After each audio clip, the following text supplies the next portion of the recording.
예, 제가 오늘 박주정 선생님의 강의를 들었는데요. 너무나도 감동적이고 웃음과 울음의 그런 시간이었습니다. 저도 교육 현장에서 아이들을 많이 만나는 일이 많았는데 사실은 제가 저렇게까지 해야 되나? 선생님 강의 들으면서 했는데 저렇게까지 해야 될 것 같다는 생각이 들었고요. 우리 선생님 진짜 영화 같은 삶을 사셨더라고요. 선생님의 그런 많은 스토리가, 많은 좋은 이런 미담들이 우리 학부모, 그리고 우리 선생님, 그리고 우리 아이와 관련된 모든 일을 하고 계시는 여러분들께 더 많이 알려줬으면 좋겠고, 오늘 정말 소중하고 귀한 시간 내주신 선생님께 다시 한번 감사를 드리고 싶습니다. 예, 안녕하십니까. 저는 논산계룡지원청에서 학교 폭력을 담당하고 있는 장학사 현수입니다. 예, 오늘 우리 박주정 교수님의 강의를 듣고 너무나 영감을 받았기 때문에 이런 기회, 제가 말씀드릴 수 있는 기회를 주신 거에 대해서 너무 감사드리고요. 오늘 강의는 사실은 우리 교수님에 대한 인생에 대해서 들었던 내용이거든요. 그 중에서도 학교 폭력에 대해서 어떻게 받아들이고 해결해야 할 부분까지도 제시해 주셨던 그런 부분들이, 제가 학교 현장에서, 그리고 지원청 현장에서 학교를 지원할 때 장학사로서 어떤 역할을 해야 될지 이런 방향을 제시해 주셨어요. 그리고 저는 이런 부분들을 반드시 기억해서 이걸 학교 현장에 도움이 될 수 있도록 적극적으로 지원해 나갈 계획입니다. 박주정 교수님께 다시 한번 그런 속마음, 그리고 방향을 제시해 준 그런 강의가 너무나 감동받았고요. 그 감동받은 그 마음대로 학교를 지원해 나가겠습니다. 감사합니다.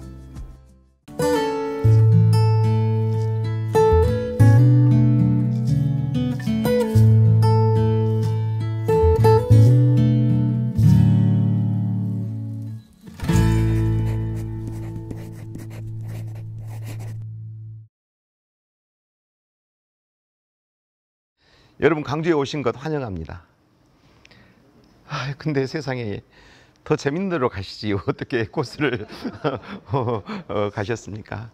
이 일을 진행하시는 장학사님, 장학과님들 고생 많으십니다. 많이 해봤습니다. 많이 해봤고 같이 일했던 사람들입니다. 쉽게 말하면 제 소개를 다 하는 것 다 쓸데없는 소리입니다. 지가 대통령상을 세 번 받았으면 뭐 할 것이고 아무 의미 없고, 제가 꼭 하고 싶은 것은 학교폭력 업무만 18년 했다. 장학사로서. 그동안에 138명의 아이들을 자살로 죽였다. 고통스러웠고 나는 우울증에 걸렸다. 너무너무 힘이 들었다. 인권조례를 만들 때 학생부장님들로부터 엄청나게 욕먹었다. 너 때문에 못 살겠다고 했다. 지금도 그런 소리를 한 것 같다. 나는 이 학교폭력을 업무를 한 여러분들 만나면 어떤 생각을 하냐면, 고생하신다. 남들 이야기 들어주고 싸우는 모습 보고 있는 게 그게 좋은 일이 아니거든요. 고통스럽습니다. 참으로 고통스러운 일이에요. 오늘의 강의의 주제를 꼭 말하고 한다면 뭐라고 할까 생각했더니, 솔로몬의 지혜? 과연 우리가 어떻게 해야 되는 것이 가장 아이들한테 현명한 판단일까? 이게 가장 큰 주제가 돼야 될 것 같고, 우리가 하는 이 일이 굉장히 위험하고 예민한 일이라는 것, 보통 일이 아니다는 것, 그래서 우리는 어떻게 해야 될 것이라는 것. 여러분, 다른 건 몰라도 제가 학교 폭력에 대해서는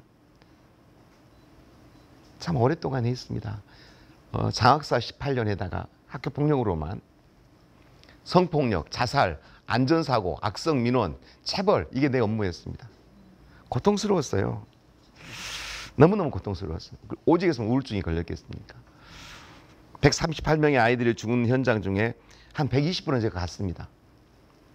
아파트에서 뛰어내려가지고 나무에 걸린 애들은 시체 훼손이 없는데, 그게 없는 아이들은 가보면 여러분 생각도 하기 싫지만 머리하고 다리가 막 분리되어 있습니다. 거기 현장에 도착하기 전에 이미 피비린 냄새가 납니다. 목을 매서 죽은 애들은요, 혀가 이만한 빠져갖고 있습니다. 약을 먹어서 죽은 애들은요, 온몸이 시커멓게 변해 있습니다. 근데 이것보다 더 힘든 게 뭐냐면, 담당 장학사로서 장학관으로서 그 아이들 영안실에 들어가서 영안실 들어가기 전에 화장할 때 그 부모들의 그 애끓는 소리를 나는 견딜 수가 없었습니다. 난 그게 너무너무 힘든 거예요.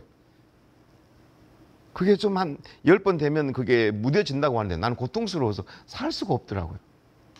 그래서 나는 학교폭력 업무와 성폭력 업무 등등에 하는 분들은 나는 동지라고 생각합니다. 내 동지, 내 식구, 다른 어느 누구보다 저는 가깝게 느낍니다. 저는 교육청에서 근무하면서 모가지가 여러 번 당했습니다.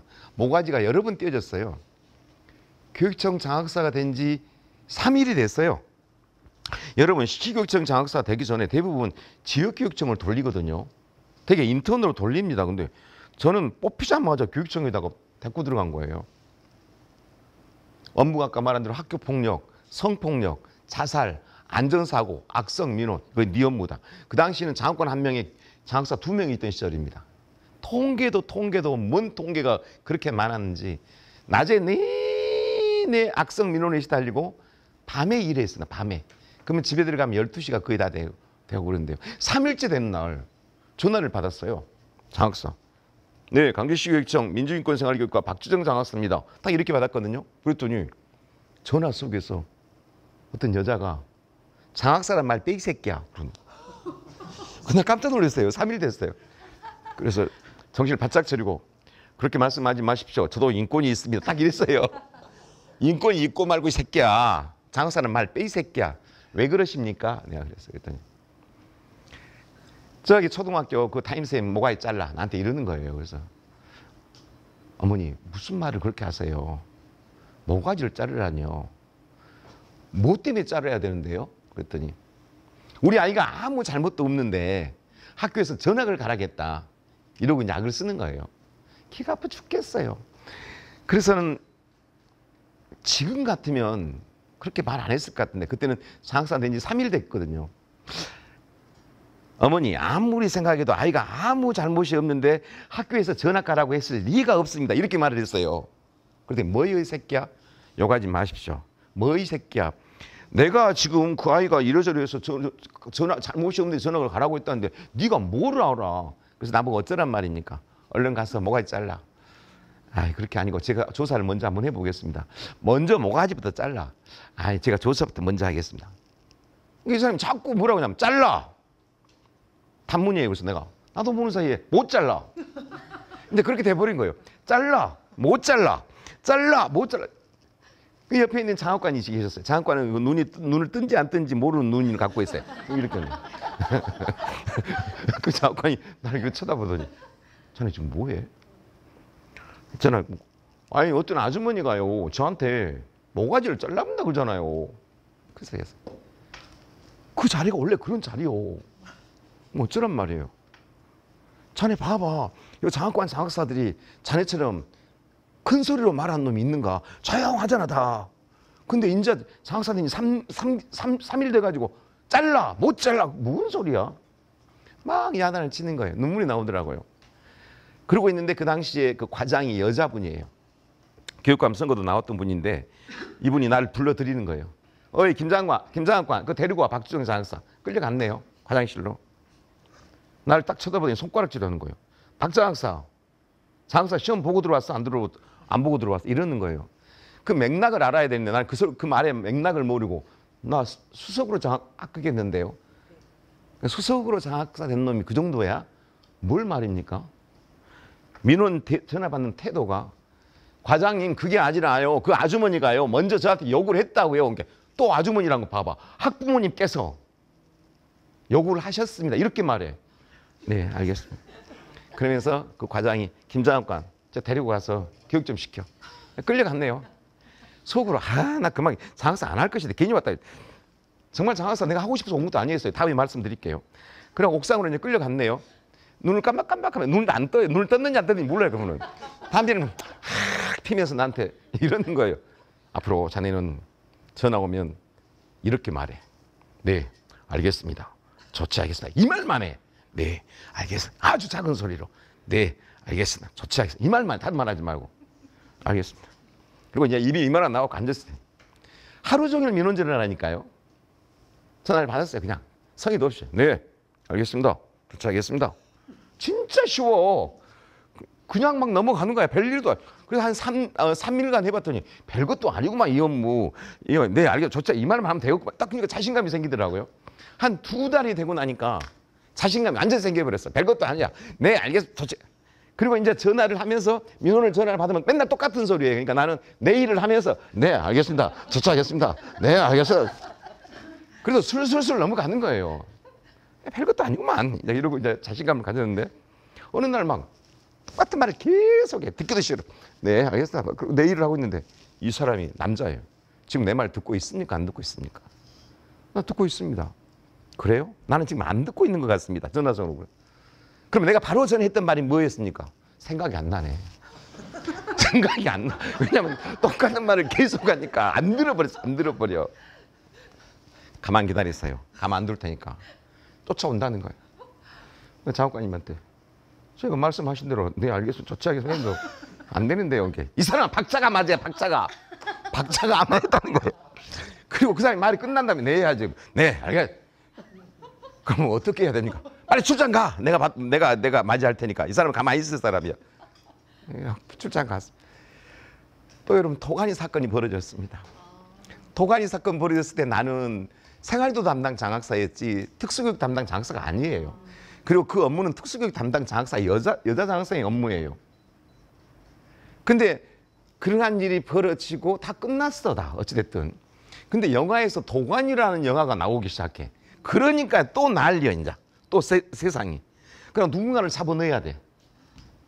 나는 그래서 교장 자격연수를 2012년에 교원대 가서 자격연수를 받고 있는데 우리 교육청에 전화가 온 거예요. 박주정 장학사 빨리 내려와. 왜요? 지금 도가니 문제의 핵심 인물로 자네를 지금. 내가 왜 핵심 인물이야? 하여튼 내려와. 아니 내가 뭘 잘못을 했는데요? 하여튼 교육청으로 바로 오지 말고 강주지방경찰청으로 바로 가. 또 교원대에서 교장 자격연수를 받고 있다가 나 차도 없었어요. 그래갖고 어떤 분이 오늘 가봐. 그래서 그분 차를 타고 이제 가슴이 벌렁벌렁 하는 거예요 지금. 내가 뭘 잘못했는데 강주지방경찰청으로 가라고 하지. 가는데 막 목이 마르는 거예요. 내가 뭘 잘못했지? 그러니까 이 뭐예요 그 오렌씨인가 오란씨인가 통으로 돼 있는 거 있잖아요. 그걸 마시다가 이게 또르르 내려가고 발 밑에 브레이크 밑으로 들어가네. 이걸 브레이크를 못 바꾸는 거예요. 이제 이거 밑에가 들어가 있어갖고 이 여사는 여기서까지 가갖고 어떻게 간신히 아주 살았어요. 그리고 이제 벌벌벌 떨고 이제 강주지방경찰청으로 올라갔네요. 가자마자 별거 다 검사해. 그리고 17층에서 나를 검사를 하는데 18시간을 해. 안 재우고. 뭐 말도 안 되는 소리를 막 묻기 시작해. 요지는 이거예요. 도가니 사건으로 인해서 어느 목사님이 생활도 담당팀으로 와서 민원을 제기했다. 근데 특수교육 담당 장학사가 없어가지고 내가 그걸 맞이했다. 맞다. 내가 맞이했다. 그런데 당신은 생활도 담당 장학사에게도 알려주지도 않고 유야무야 해가지고 은폐하려고 했다. 뭔 소리 하냐. 그때 당신들 왔을 때 그분들 다리가 불편한 목사님과 그쪽에 있는 관계자들 와서 나는 그분들을 데리고 친히 건물이 다른 감사실로 가서 감사관 사무관한테 이런 왔다고 하니 이건 조사와 감사의 일이기 때문에 우리가 해야 될 일이 아닌 것 같습니다 하고 인수를 했다. 교육청에서는 안 했다. 그 사람들이 왔는데 안내해 주지 않았다. 목사님 말 좀 해주세요. 나는 기억이 없다. 아니 그러면 그때 이렇게 말을 잘 못하는 그 친구들이라도 그 애들은 당신한테 노출시킬 수가 없다. 세상에 여러분 20몇 시간을 괴롭히는데 정말 죽을 것 같아요. 그 15층에서 나 담배 하나 피우고 싶다. 난 담배를 그때는 못 필 때예요. 그러니까 경찰이 나와서 피우라 그러더라고요. 근데 15층에 있는 난간에서 문을 열고 죽어버리고 싶은 생각이 든 거예요. 얼마나 괴롭히는지. 여러분 그래가지고 지게해제를 때리는 거예요. 아무 죄도 없는 나한테. 난 그걸 교육청 못 나갔네요. 한참. 교장 자격연수가 뭐 아무 필요도 없어요. 이제 무슨 지게해제가 좀 있으면 파면이라는데 무슨 교장 자격연수가 필요가 있겠어요. 거의 3개월 동안 고통스러웠어요. 이걸 어떻게 증명을 해야 될까? 몸이 한 17kg가 빠져버리더라고요. 갑상선이 있었어요 또. 나는 그 갑상선이 뭔지 모르니까 이 갑상선하고 우울증하고 같이 오더라고요. 그러니까 이제 못 일어나. 이제 땀에 뭐 흠뻑 젖어가지고 집에만 있으니까 못 일어나. 근데 어느 날 돌아가신 어머니가 나타나서 막 나한테 악을 막 쓰는 거예요. 뭐라고 막 악을 써요. 죽은 어머니예요. 돌아가신 어머니. 그러면서 전선을 가리켜, 전선을. 저게 뭘 쳐다보라고 할까? 그러다가 깼어요. 근데 못 일어나, 몸이. 뭔 전선을 쳐다보라 그랬을까? 생각을 해보니까 CCTV를 가리킨 거였어요. 네가 그 사람들 데리고 갔으면 CCTV가 그 애들 데리고 간 동선에 있지 않을 거냐. 내가 데리고 갔다면. 그 생각이 든 거예요. 그래서 지게되니까 교육청을 못 나가는데도 불구하고 난 교육청을 갔네요. 그 사람들이 전부 쳐다보죠. 정말 어려운 일이 닥치면요, 동료들도 다 그냥 옆으로 가버리더라고요. 그 어려움. 미친 사람처럼 휘청거리면서 CCTV를 봤어요. 있더라고요. 그 가는 과정이 3개나 있어요. 가서 CCTV 확보했어요. 자, 2년이 지났지만 그 CCTV 확보했던 거 동선 좀 찾아주라고 했더니 그때는 필름으로 돌아갈 때인가 봐요. 6개월만 가지고 있고 나머지는 다 폐기해버린대요. 그럼 폐기해버린 걸 어디다 버리냐? 저 창고에다가 버려놓으면 뭔 사람들이 갈아버린다네요. 그 창고 문 좀 열어주라. 못 열어준대요. 그건 안 된대요. 그때 장학사 장학권 할 때는 문도 잘 열어주더만 문도 안 열어줘요. 또 며칠날 생각을 해봤어. 그 문을 열어주라고 가자. 며칠간에 가봤더니 마침 게으른 공무원이 그걸 폐기를 안 했어. 2년 전에 그 필름이 그대로 다 있는 거예요. 그래서 그것을 누가 해주려고, 판독을 해주려고 했어요. 그 다음에 그걸 누가 나한테 주려고 하겠어요. 입회하에 한 20며칠간을 돌리기 시작했어요. 왜? 2년 전 거니까. 거기 있는 것을 확정할 수가 없어요. 너무 엉켜져 있어가지고. 근데 내가 그 사람을 데리고 간 게 딱 있는 거 있죠. 그걸 갖다 확보했어요. 무혐의. 그리고 그 당시에 그 일에 대해서 열심히 했다고 1년 후에는 대통령 표창. 웃기지 않아요? 그게 여러분 공무원이더라고요. 여러분 오늘 그 다이그레스, 사실 필요 없는 이야기를 여러분한테 했는데요. 오늘은 그 이야기예요. 여러분이 아무리 노력하고 어쩐다 할지라도 어떤 사람이 여러분을 괴롭히려고 생각하면 재수 없으면 걸리더라고요. 그 이야기를 제가 좀 하려고 합니다. 저는 올 2월 28일 날 1년 앞에 학교를 그만뒀습니다. 명퇴. 왜 명퇴했냐고. 선생 10년 동안에 비탈에선 애들 707명을 데리고 살아봤고 교육청에 들어와서 학교폭력 담당 장학사, 장학관, 과장, 국장, 교육장까지 다 해봤지만 20몇 년 전에 장학사 시절에 지금이나 학교폭력 지수, 성폭력 지수, 자살 지수, 안전사고 지수, 행복 지수 좋아졌냐? 좋아지지 않았어요. 그럼 왜 안 좋아지고 이렇게 많은 나라의 돈을 퍼내도 안 좋아질까? 제 작은 머리로 결론을 내렸네요. 교육청과 학교가 아무리 노력한다 할지라도 가정이 무너져 있으면 이것은 항상 어렵다. 학교에다가 지금 뭐라고 돈을 뽑을 게 아니라 이 학부모들 쫓아다니면서 당신의 부모 역할 제대로 해라. 당신의 부모가 역할로 할 게 뭔지를 아느냐. 당신 아이 지금 불안전하다, 힘들다. 이 이야기를 전국으로 다니면서 해야 되겠다.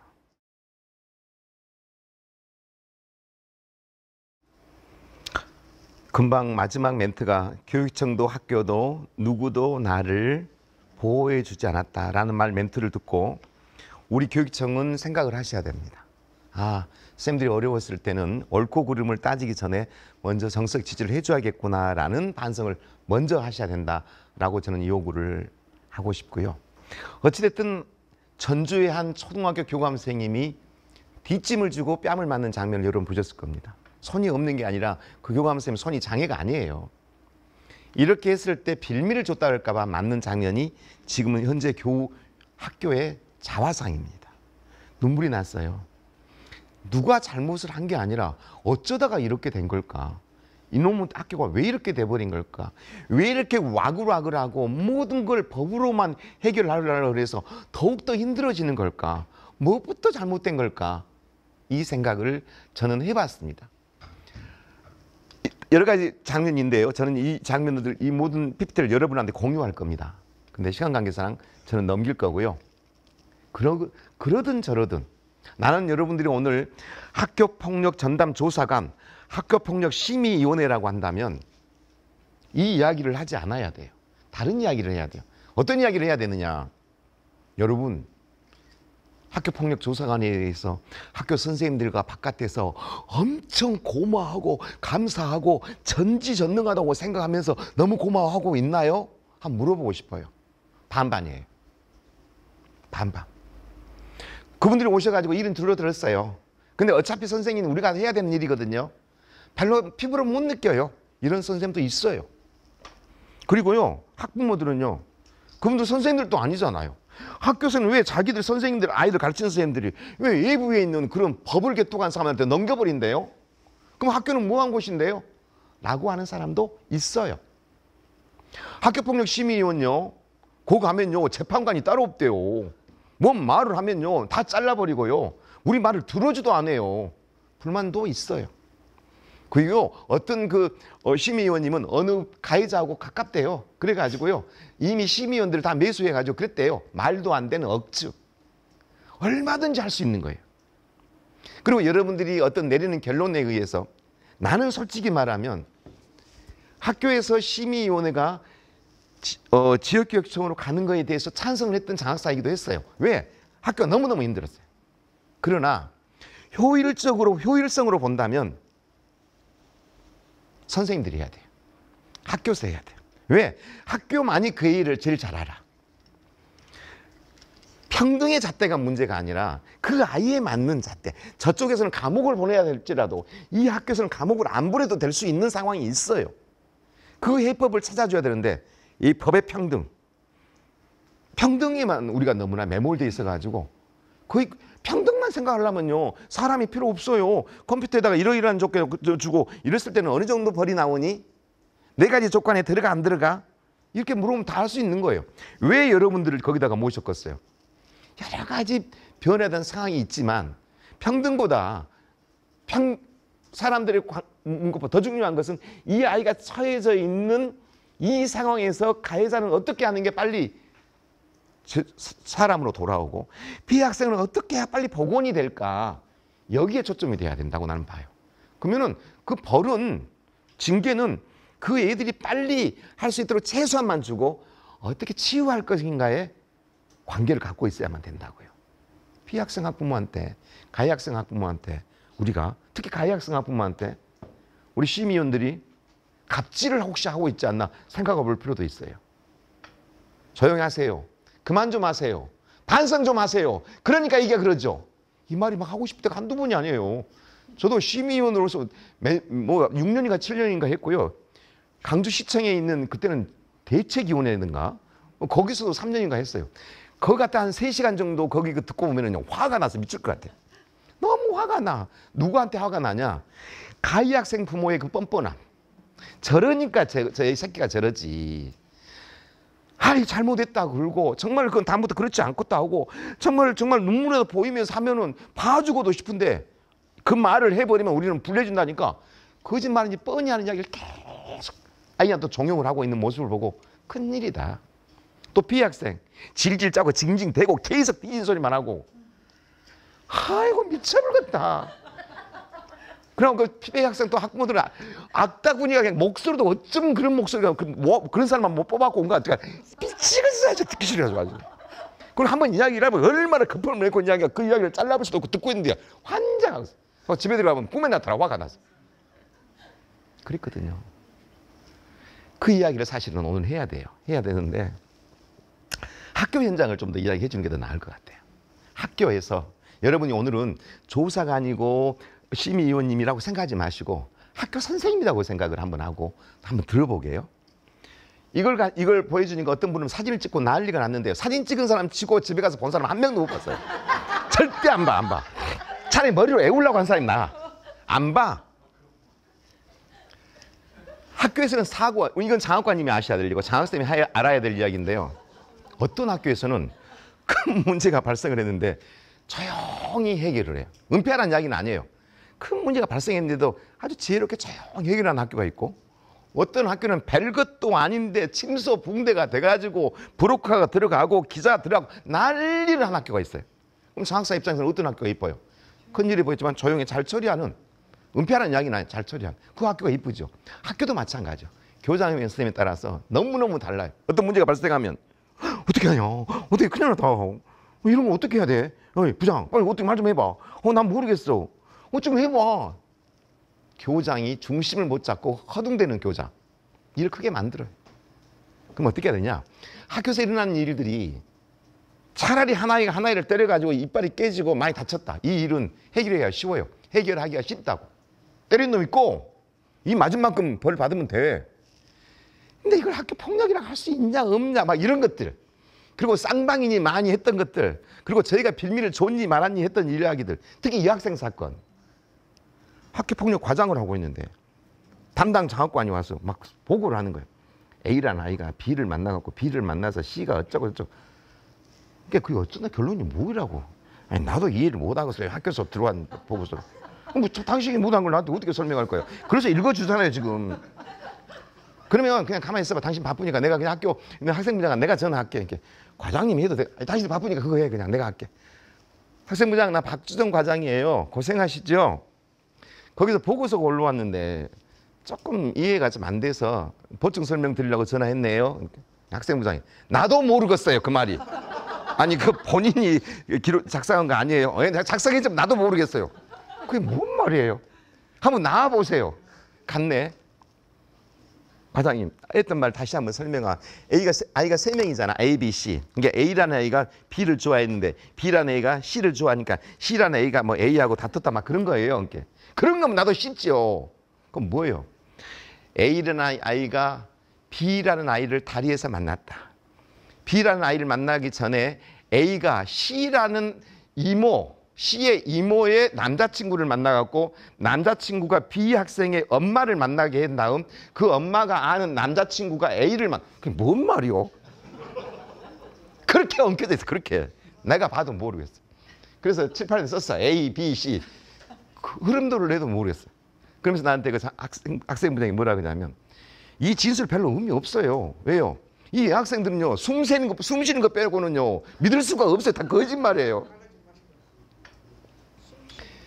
학교 현장에서 이런저런 어떤 어려운 점이 있을 때 교장 선생님은 이건 작은 일이지만 크게 번질 수 있는지 아닌지 그걸 먼저 찾아내야 돼요. 학교에서 일어나는 사건 중에 제일 나쁜 게 뭐냐 제가 판단했을 때 지적장애 학생이 성폭행을 당해갖고 자살을 해버렸다. 이게 제일 나쁜 사건이에요. 학교에서 일어나는 사건. 그거 뭐뭐 들어갔어요? 장애, 인권, 자살, 성폭력. 이보다 더 나쁜 건 없어요. 그 언저리에 있는 일이 발생하면 교장선생님은 제일 먼저 해야 될 일이 TF팀을 만드는 거예요. 검사님들이 어떤 사람들이 피자로 오면 제일 좋아하냐면요 선생님들이 오면 제일 좋아한대요. 몇 마디 물어보면요 슬슬 다 막 알려준대요. 그리고 그분이 막 이렇게 막 치는데 오타가 나면 오타도 고쳐주고요 순서도 바꿔주고 맞춤법도 고쳐주고 막. 무슨 말이냐, 선생님만큼 착한 사람이 없다라는 거예요. 근데 그걸 은폐하자는 이야기는 아닌데 학교가 이유 없이 깨지는 거예요.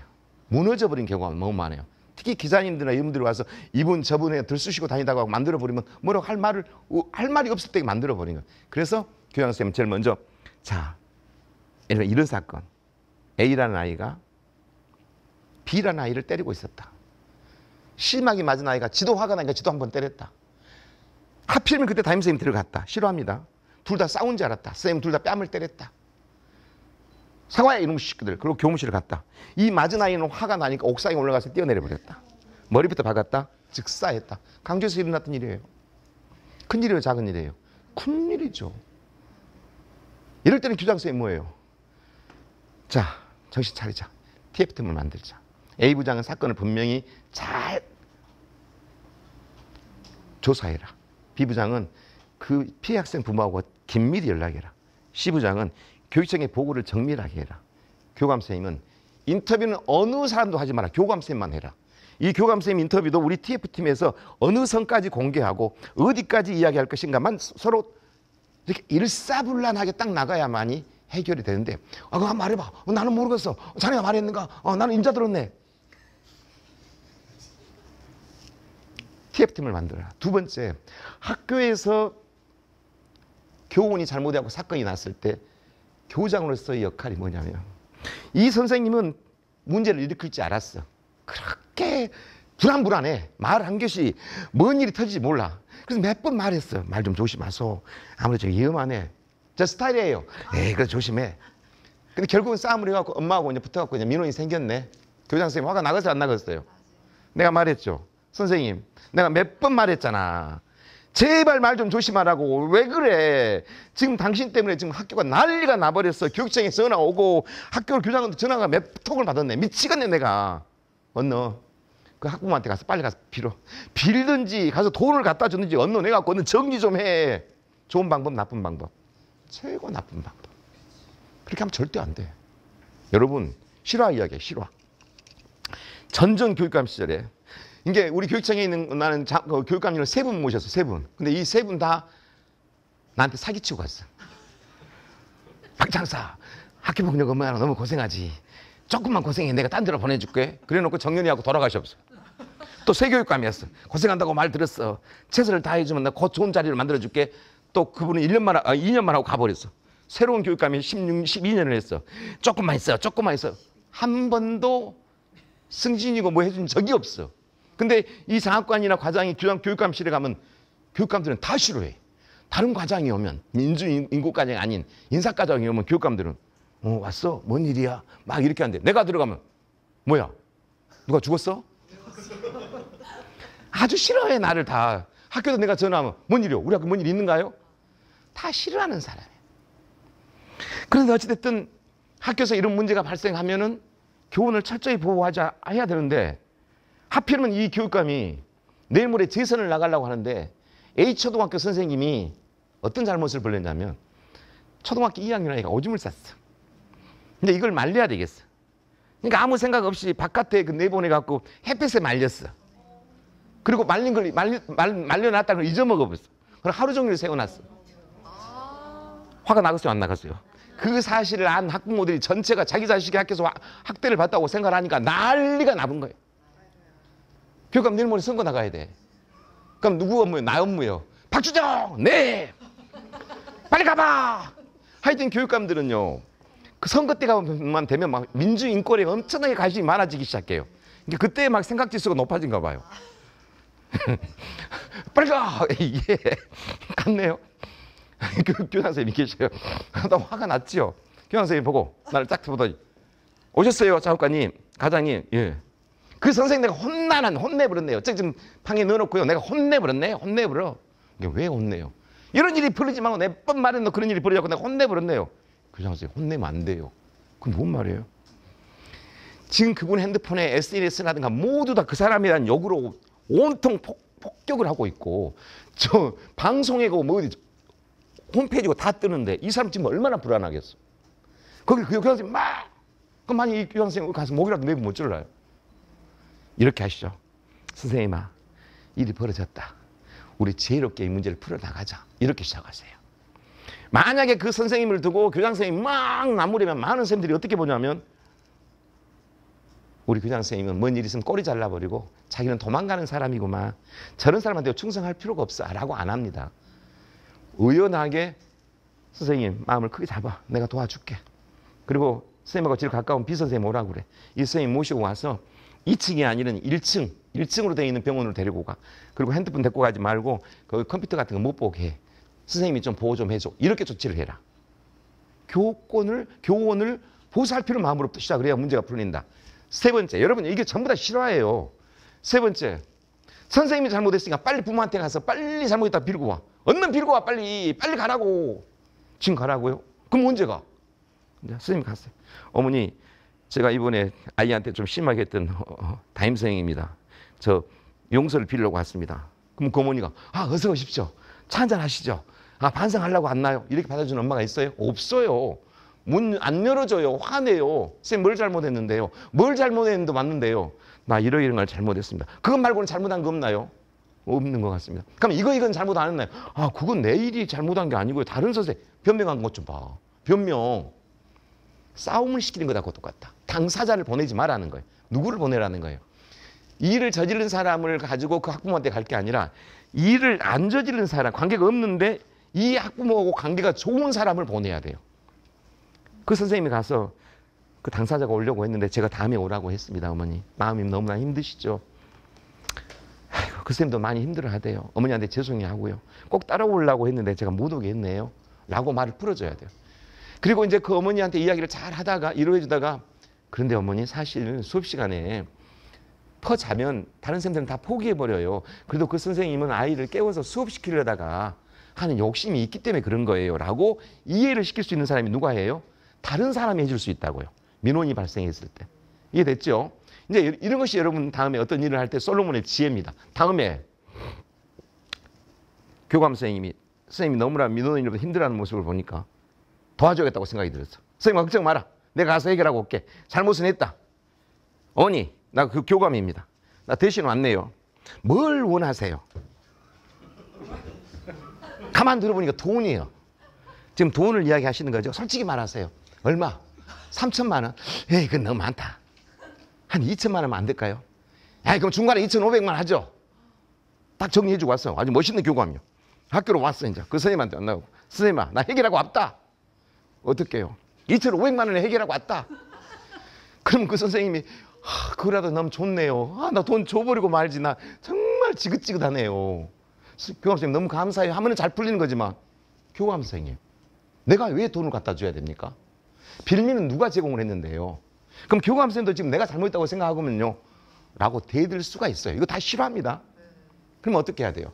그렇기 때문에 관리자가 그 사람을 도와주려고 하더라도 어떻게 이 문제를 풀려고 하는가를 당사자한테 물어보고 풀어야 한다는 거예요. 이해됐죠? 또 내려갑니다. 하여튼 중재를 하거나 여러분들 이런 일을 면담을 할 때 모두 다 녹음이 된다라고 생각해야 돼요. 그렇기 때문에 정말 이런 일이 발생해서 정말 가슴이 아프네요. 학교에서는 최선을 다하겠습니다. 이 말은 100번 해도 괜찮아. 근데 구체적으로 뭐가 분명히 뭐를 해주겠다든가 지금 A측에서 저 아이가 정말 잘못했다든가 판단해서 이야기를 해서는 안 돼요. 그 사람 녹음해 놓고 다음에 이렇게 말씀드렸잖아요. 그때 이렇게 말씀하면 그 말이 바뀌었어요 라고 말할 수 있기 때문에 이렇게 말하면 안 된다.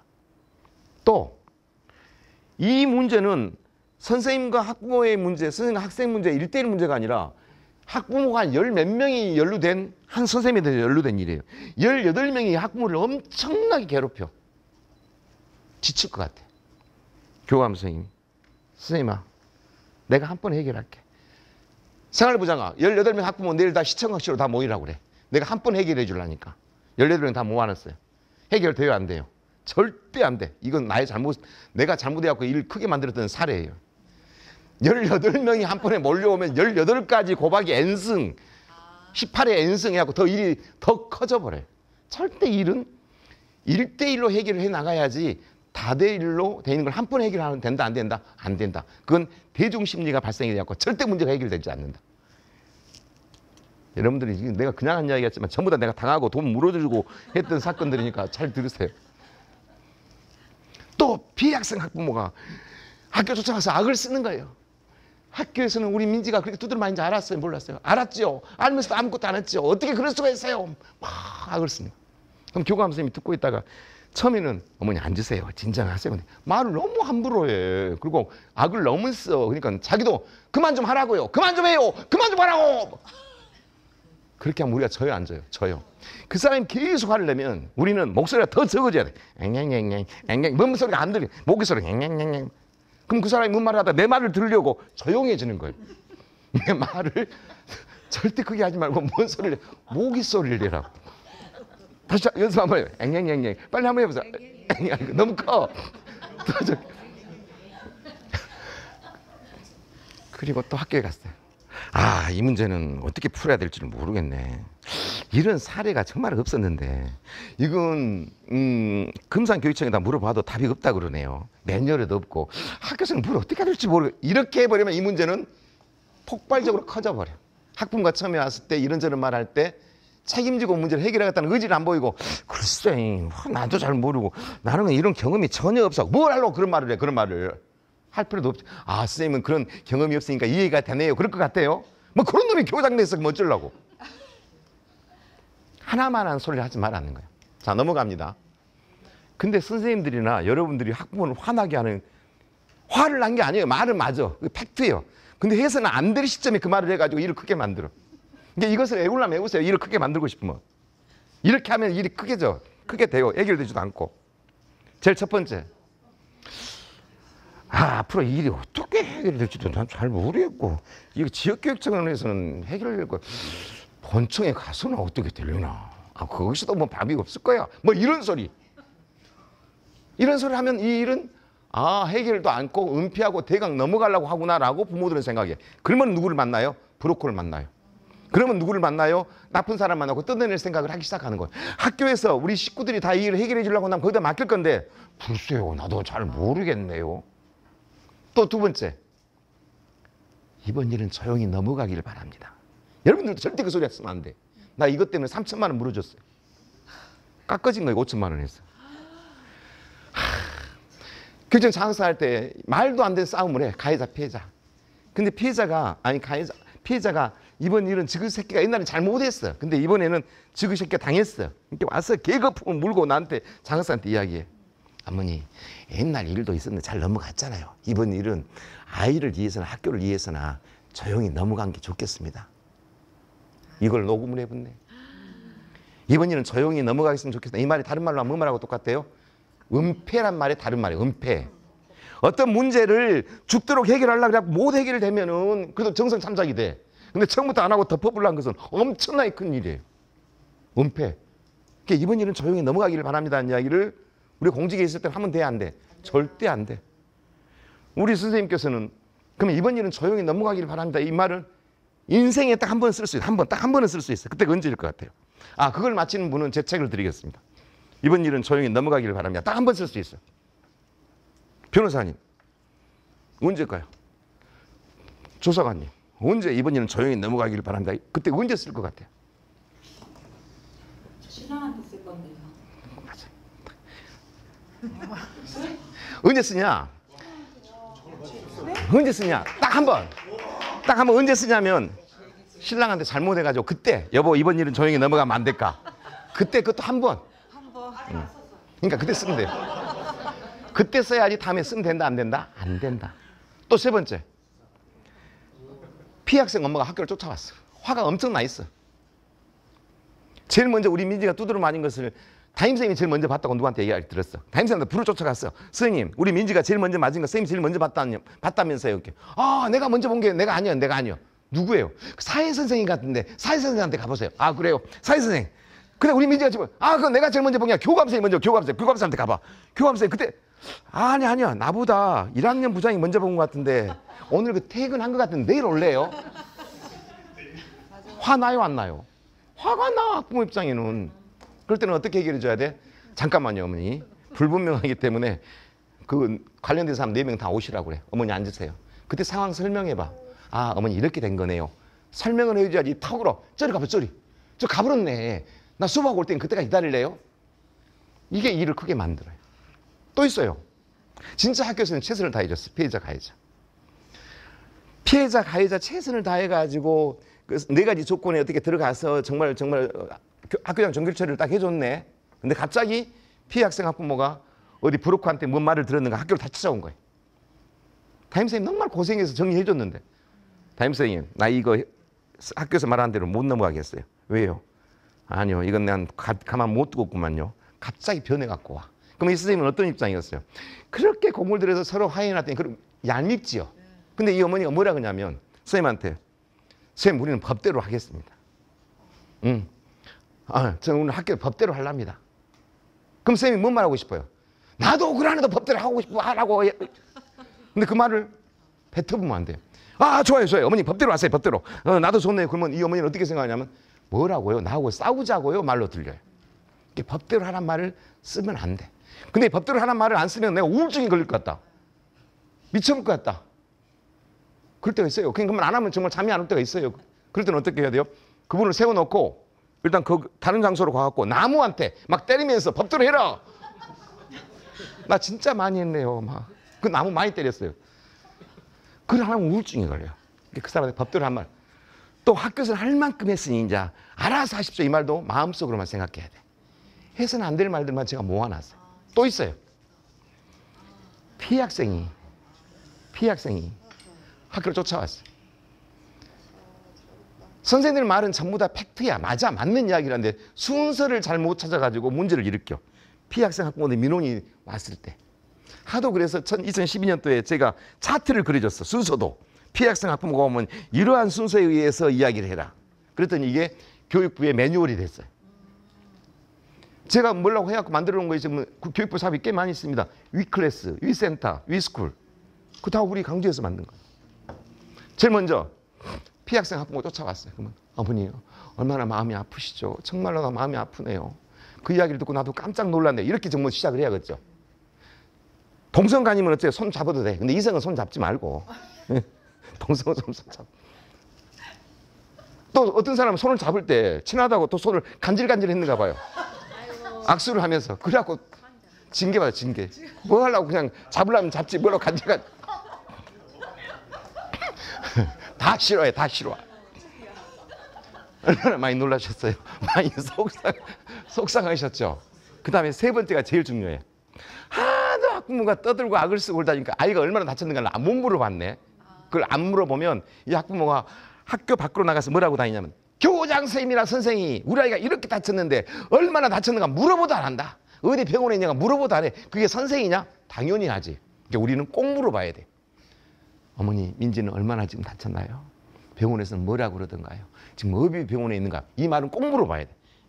근데 물어보기는 물어봐야 돼. 이것도 순서가 있어. 처음에 만나자마자 민지는 어디 병원에 있나요? 얼마나 다쳤나요? 이러면 안 돼. 처음에 래퍼 영상한 다음에 아이는 어떤 상태인가요? 어떤 상태인가를 말하고 나면 엄마가 또 화가 나 있겠죠. 다시 그 위로. 그 다음에가 중요해. 근데 어머니 민지가 언제 어디서 누구한테 어떻게 맞았나요? 라를 이 일은 학교폭력 담당 조사관님이 있으니까 조사할 겁니다 라고 바로 넘겨버리면 그 부모가 생각할 때는 학교에서는 책임을 안 지고 그냥 넘겨버리구나 라고 생각을 해버려. 조사관님이 제대로 조사를 하더라도 학교에서 기초적인 내용은 알려드리기 위해서 먼저 그분을 만날 때 정말 중요한 이 포인트예요.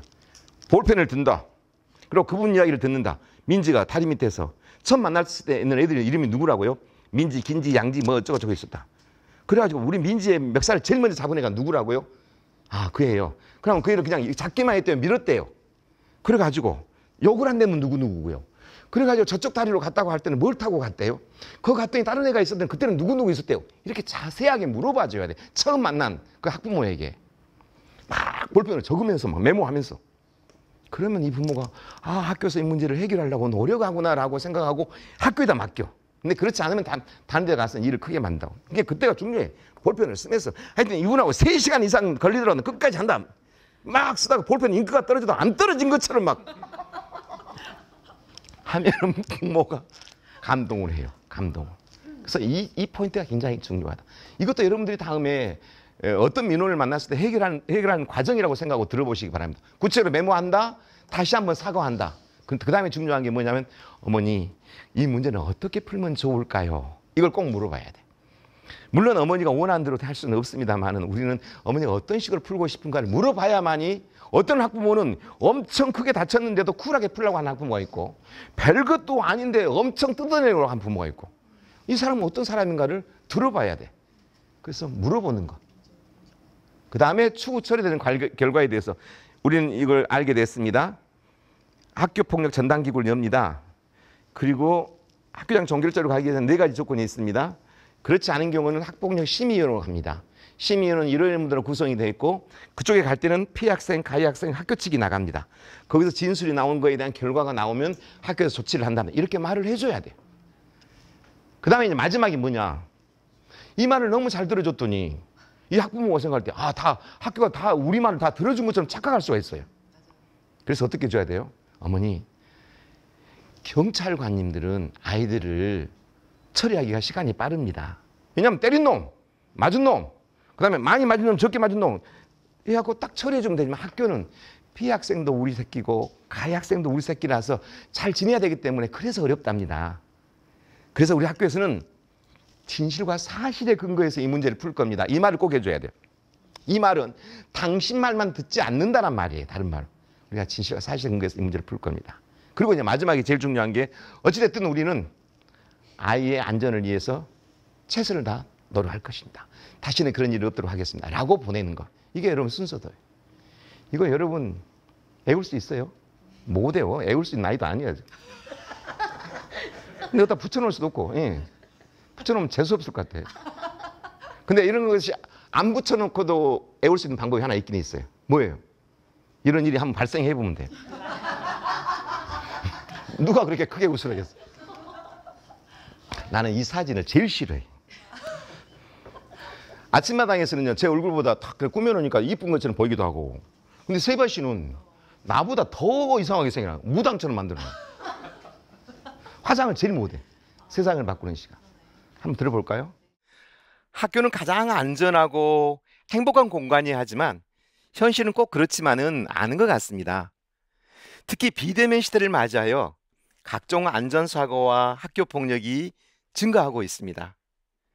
사실 저는 학교 폭력의 피해 당사자입니다. 저는 학교 폭력 피해 당사자입니다. 제가 설명할게요. 저거 보지 마요. 그걸 보지도 안 할 거예요. 나를 쳐다보세요. 여러분, 저는 전남 고흥에서 태어났습니다.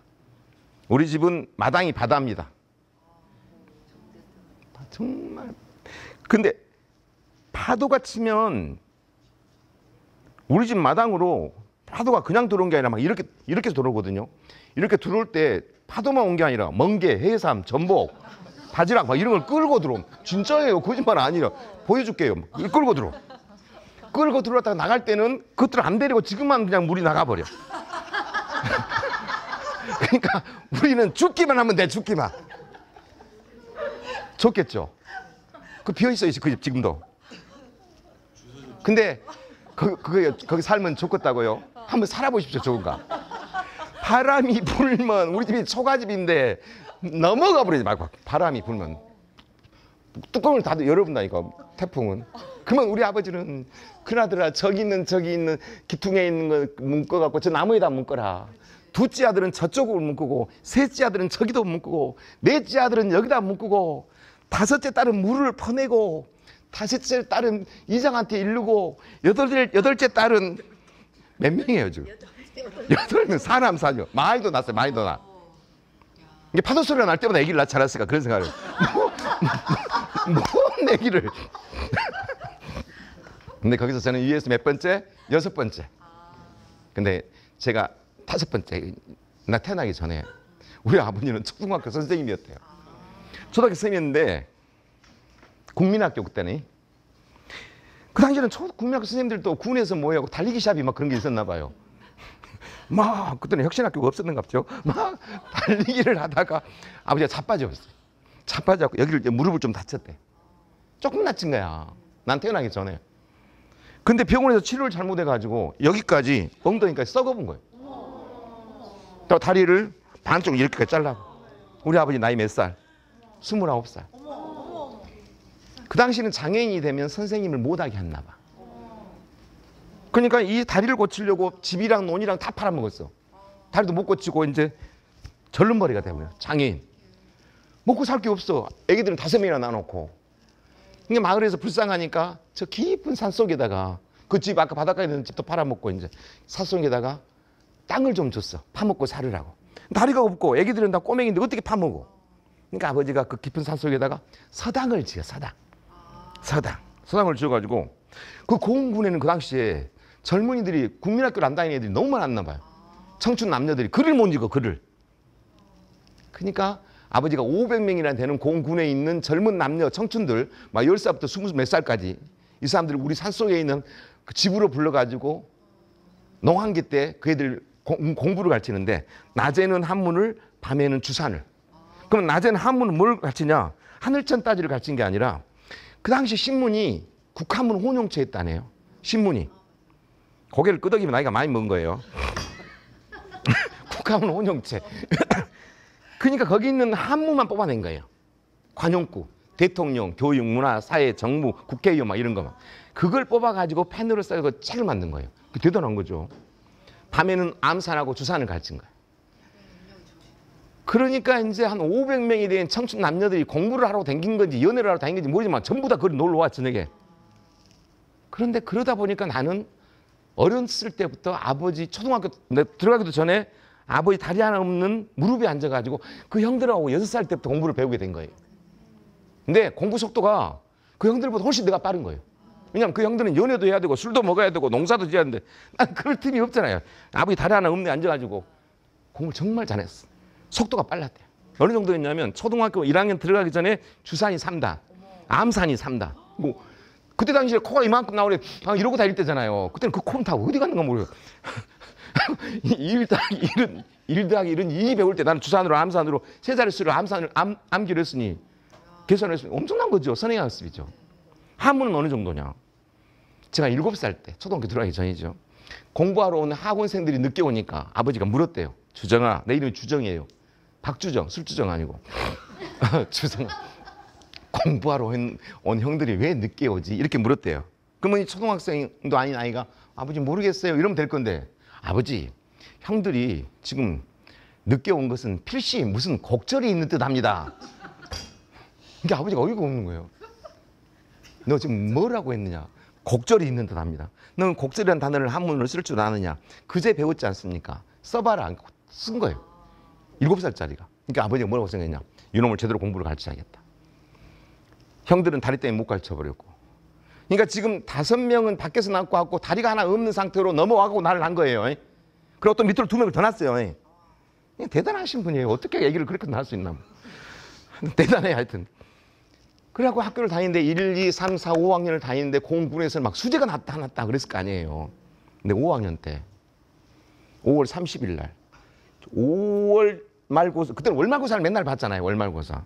근데 그 국민학교 선생님들이 제일 힘든 게 뭐냐면 그때는 떼거리가 많을 때예요. 왜냐면 베이비 부모 시대라서 애기들이 한 반이 막 80 몇 명이고 막 그랬어요. 고개 끄덕이지 말라니까 모르면서 막 그렇게 막 떼거리로 몰려다닐 때.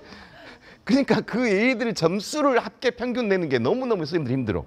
그때는 컴퓨터도 없고 계산기도 없고 주산을 놓을 수 있는 선생님들이 별로 없었어요. 근데 이 학교는 걱정이 없어요. 왜? 슈퍼컴퓨터가 있어. 눈으로 척척척.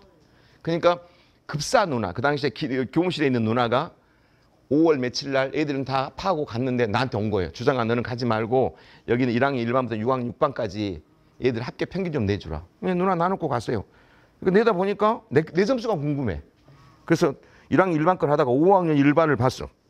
근데 내 점수가 잘못 적어져 있는 거예요. 국어 30점, 산수 20점. 나는 전 과목이 하나도 안 틀리거나 다 너무나 잘못 적어졌네. 그리고 나는 3층 교실에서 교무실로 갔어. 선생님이 앉아 계셨어. 도리래 문 열고 선생님 제 점수가 잘못 기록돼 있어요. 그러면 그 선생님이 어디가 이래야 되잖아요. 나는 그때 빼빼 마른 애예요. 30kg 까만 고무신. 어디가 틀렸다고 이래야 되는데 그 선생님 그걸 쳐다보지도 않고 딱 일어나셔가지고 내 머리카락을 딱 움켜잡았어요. 머리카락을. 그때는 머리카락이 있을 때예요. 그 머리카락을 끌고 교무실 밖으로 끌고 나가는 거예요. 사람들 다 보는데. 그래가지고 교무실 문을 닫고 나서 그 세멘트 벽에다가 내 머리를 계속 찍은 거예요. 그러니까 얘가 피가 다 막 나는 막 이렇게 맞았겠죠 막. 그러더니 그 피가 이렇게 하다가 손에 묻으니까 미끄러졌는데 길을 잡는 거예요. 그리고 나를 3층 교실로 끌고 올라가는 거예요. 3층 우리 교실로 끌고 올라가더니 문을 닫고 나서 뺨을 때리기 시작한 거예요. 그럼 난 한 바퀴를 돌아. 이게 피가 범벅이지. 근데 내가 안 쓰러지니까 무릎을 걷어. 그러고 내가 자빠지니까는 발로 밟아. 그리고 내가 가지고 있는 주산, 여러분 옛날 이렇게 얇은 주산이 있고 퉁퉁한 주산이 있어요. 이 알이 큰 거. 나는 손이 작으니까 큰 알을 썼거든요. 갖고 누워 있는데 그걸 뺏어가지고 얼굴에다 때려. 그러니까 그 주산 알이 싹 쏟아져. 그리고 나는 기절을 해본 거예요. 기절을 해요. 하고 이제 일어나 보니까 선생님은 없고 여기는 피가 범벅이 되고 못 일어나. 미끄러져갖고 온몸 피야. 간신히 이제 일어나. 그래가지고 막 너무 아프고 슬퍼. 그래서는 울면서 산을 2고개를 넘어가. 집에를 가려면 2고개를 넘어가야 돼. 1시간이 넘어 걸려. 근데 보리가 막 피었어. 보리가. 피가 계속 떨어져. 그러니까 이렇게 하고 와. 입으로 막 멍청. 그리고 고개를 넘어갔더니 캄캄해졌어 이제. 근데 그날이 우리 집 모내기 한 날이네. 모내기 한 날인데 우리 아버지는 다리가 없으니까 모내기를 하러 못 가. 그러니까 엄마가 마을 사람들 데리고 모내기를 하러 가고 우리 아버지는 큰 솥단지에다가 그 모내기 한 사람들 밥을 먹이려고 나무 장작으로 불을 떼고 있어. 큰 솥단지에다가. 근데 산에서 내려오는 아이가 아무리 봐도 자기 아들 같아. 근데 점점 내려온 거 보니까 자기 아들인 거예요. 근데 얼굴이 피투성인 거예요. 그러니까 아버지가 벌떡 일어난 거예요. 다리가 2개 다 있는 줄 알고. 하나가 없는데. 그러니까 이게 하나가 없는데 이렇게 나왔으니까 어떻게 됐겠어요? 자빠져 버렸겠죠. 뒤로 자빠져야 되는데 불 속으로. 그러니까 나는 얼른 가서 아버지를 끄집어냈죠. 끄집어내가지고 빗자루를 막 털었죠. 근데 불이 막 붙었어. 그래도 필요 없이 아버지는 목발을 짚고 다시 일어나. 그러고 나를 쳐다보고, 네 얼굴이 왜 그래? 누가 때렸어? 선생님이. 그러니까 선생님이 왜 때렸어? 모르겠어요. 근데 아버지가 나를 보더니 세상에 그 큰 주사날이 여기가 3개가 박혀 있었나 봐요. 나는 몰랐죠. 그러니까 하나 아파 보이니까 아버지가 목발을 짚고 하나를 빼. 그러니까 그 피가 아버지 바지로 품어져. 그러니까 2개를 못 빼. 그러고 눕혀. 그래가지고 얼굴을 감아. 그리고 화가 나니까 목발을 짚고 쫓아 올라가. 학교로. 다리가 하나 없는데 막 이렇게 막 미친 사람처럼 그 산 2고개를 넘어서 가. 밤이 돼도 아버지가 안 와. 왜 이렇게 안 올까? 그때는 전기가 안 들어올 때예요. 시커먼 산 중에 우리 집 하나밖에 없는데 아버지가 안 오니까 산 꼭대기만 쳐다보고 있어. 언제 온가를 보고. 근데 도깨비 불처럼 어떤 불이 우리 집으로 향해서 막 내려와. 그러니까 내가 엄마 아버지가 온가 봐. 네가 아버지 아니다. 엄마는 안 보고도 어떻게 알아. 네가 아버지는 쩔뚝거리고 와야 돼. 저렇게 빨리 못 와. 진짜 아버지가 아니야. 마을에 있는 형이야. 마을에 있는 형이 와서 우리 마당에서 막 불러. 주정이 어머니, 주정이 어머니. 밤에 캄캄한 밤에. 그러니까 우리 어머니가 네가 이 밤중에 뭔 일이냐. 큰일 났네요. 뭐에 큰일 났다고. 주정이 아버지 돌아가셨네요. 주정이 아버지가 왜 돌아가셨다고. 모르겠습니다. 우리는 미친 사람이 돼가지고 형제간 사남 사녀 엄마는 까만 곰신을 신고 산을 넘다 보니까 신발이 다 어디로 가버리고 마을로 가봤더니 아버지는 화가 나니까 너무 화가 나니까 학교로 가려다가 학교가 그래도 옛날에 자기가 선생님이었고 교감이 자기 친구인데 차마 갈 수가 없어서 학교 바로 옆에 있는 전방 문턱에 앉아 있다가 그 선생님을 부르려고 했는지 어쩌는지 모르는데 거기서 심장마비로 돌아가셔버렸어요. 눈을 못 감고 부릅뜨고 이를 악물고 몇 시간을 이러고 있는데 안 쓰러지고 그렇게 해서 아버지를 보냈습니다. 학교폭력이란 그런 겁니다. 그렇게 당한 겁니다. 나는 선생님한테 당했고 그것을 본 아버지는 분을 참고 이기지 못하고 돌아가셨고 그 죽고 나니까 먹고 살 게 없으니까 형제간들을 6명은 부산으로 누나들은 식모살이로 다 가고 엄마 밑에 있는 우리 애기들 3명은 엄마 치마 뽑기 컸지만 돈이 없으니까 어머니가 산천을 다니면서 젠피를 따고 다니다가 독사에 물리고 마비가 돼버리고 돌아가신 우리 아버지 나이가 49, 우리 어머니 나이 50. 우리 아버지 돌아가신 날 49일 때 우리 어머니 50이었어요. 그 다음 밑에 애기들. 그 다음에 고통의 세월은 그냥 말을 안 하고 싶어요. 책을 보시든지 영화를 보세요. 말 안 하고 싶어요. 중고등학교를 다닐 수 없고 제일 힘들었던 것은 고모가 아버지 제삿날 와서 꼭 이렇게 말해요. 엄마랑 우리 형제간들 다 모여놓고 너희들이 이렇게 거지처럼 산 이유가 뭔지 아냐? 저 새끼가 우리 오빠를 죽여가지고 나한테 너희들이 이렇게 산다. 저 새끼가 성질 급한 우리 오빠한테 뭘 하고 그 이야기를 할 것이냐. 그 온통 그 원망을 나는 받고 정신병을 앓기 시작해. 중학교 2학년이 되는데 견딜 수가 없어. 그냥 고통스러워서. 형들은 다 그렇게 어렵게 살고 엄마는 쓰러져 버리고 나니까 모든 게 나 때문에 그렇다는 생각이 들고 정신병을 앓아. 저녁에 그 마을을 돌아다녀. 내가 아버지를 죽게 만든 건 아니잖아요. 내가 죽게 만든 건 아니잖아요. 이러고 다니니까 마을에서는 뭐라고 이야기를 하냐면 저희는 머리가 너무 비상해갖고 머리가 넘어버렸다 라고 소문이 나. 학교를 다닐 수 없는 상태에서 초등학교, 중학교, 고등학교를 다니고 대학을 강주로 왔네요. 납부금을 안 냅니다. 대학교는 어찌됐든 국립대학교 어찌됐든. 근데 집이 없어. 그래서 서방시장에 있는 2층 양옥집에서 입주과외를 뽑아. 그거 갔네요. 2층 방이 4개. 1층 방 독채. 근데 그 집은 1층에가 고등학교 2학년 학생 1명밖에 없어. 시골에서 집을 지어가지고 얘를 유학을 보냈나 봐. 그래갖고 이 가정교사가 얘를 먹이고 재우고 공부를 가르치면 돼. 그 대신 월급을 많이 준다고 그래. 나는 갔죠. 3개월을 가르치는데 가르칠 수가 없어. 얘는 완전 비행소년이야. 담배를 피워갖고 구멍을 뚫어 손을. 견딜 수가 없어. 그래서 내가 그 어머니한테 전화를 했어. 어머니 나 얘를 데리고 살 수가 없습니다. 그러십시오. 월급 밀린 월급 3개월씩 주십시오. 3개월치. 나는 시골에 있으니까 못 가니까 그 애삼촌이 오늘 저녁에 갈 테니까 그분한테 받으세요. 네 알겠습니다. 저녁이 됐는데 저기 애삼촌이 안 와. 한참 지나서 옛날에 2층 옥상 2층 집이 1층으로 통과하지 않고 밖에서부터 이렇게 올라갈 수 있게 돼 있었어요. 거기에 터벅터벅 어떤 사람이 올라와. 보니까 그 사람이 이 아이의 애삼촌인가 봐. 술을 먹었어. 근데 가까이서 보니까 그 사람이 나 초등학교 5학년 담임이요. 그리고 광주에 그 사람이 교감쌤이었는가 봐. 가슴이 터져볼 것 같았어. 너무너무 화가 나는데 10년 만에 나타난 거야. 근데 우리 형제간들은 하나님을 믿으면서 나한테 계속 그 사람을 용서하라고 그랬어. 난 용서가 안 돼. 근데 용서가 안 되면 내가 너무 괴로우니까 용서하려고 하고 있는데 우리 어머니가 뭐라고 했냐면 그 사람은 얼마나 힘들겠냐. 자기 때문에 온 식구들이 이렇게 고통받고 알고 있는 걸 얼마나 힘들어하겠냐. 용서해라. 하나님 믿는 사람들은 용서해줘야 된다. 알겠어요. 그러고 있는데 나타난 거예요. 보니까 선생님에게 일단 인사를 했어. 선생님 안녕하세요. 너가 국성이 가정교사냐? 예. 이 새끼야 가르치려면 똑바로 가르쳐야지 가르치도 못하고 뭔 월급을 주라 그래. 만나자마자 욕을 해. 선생님 내가 누군지 아세요? 너 박주정이잖아. 너 5학년 때 우리 반이었잖아. 그럼 그것밖에 기억이 안 나세요? 그럼 뭔 기억이 나? 우리 아버지 왜 돌아가셨대요? 내가 모르지. 너가 아버지 그때 죽었잖아. 전혀 죄책감을 안 갖고 있어요. 나는 용서를 하고 싶지 않았어요. 죽이고 싶었어요. 난 글로리에 나온 누구처럼 나 정말로 그 사람을 가만 안 두고 싶었어요. 대학교 3학년 4학년을 엉망진창으로 분노로 살았네요. 그리고 대학교를 졸업하고 죽이고 싶었다니까요. 자기 아들이 경찰대학을 나왔대요. 그놈도 나만큼 고통을 받아야 한다 막 이런 생각만 했어요. 근데 나는 그 사람을 해칠 수가 없어요. 왜? 성격이 그 상추 씨를 뿌려놓고 상추 씨가 나면 솎아야 되는데 상추를 나는 못 솎아요. 어떻게 다른 놈을 죽여? 못 뽑게. 내 아내는 잘 뽑아요. 팍팍 뽑아.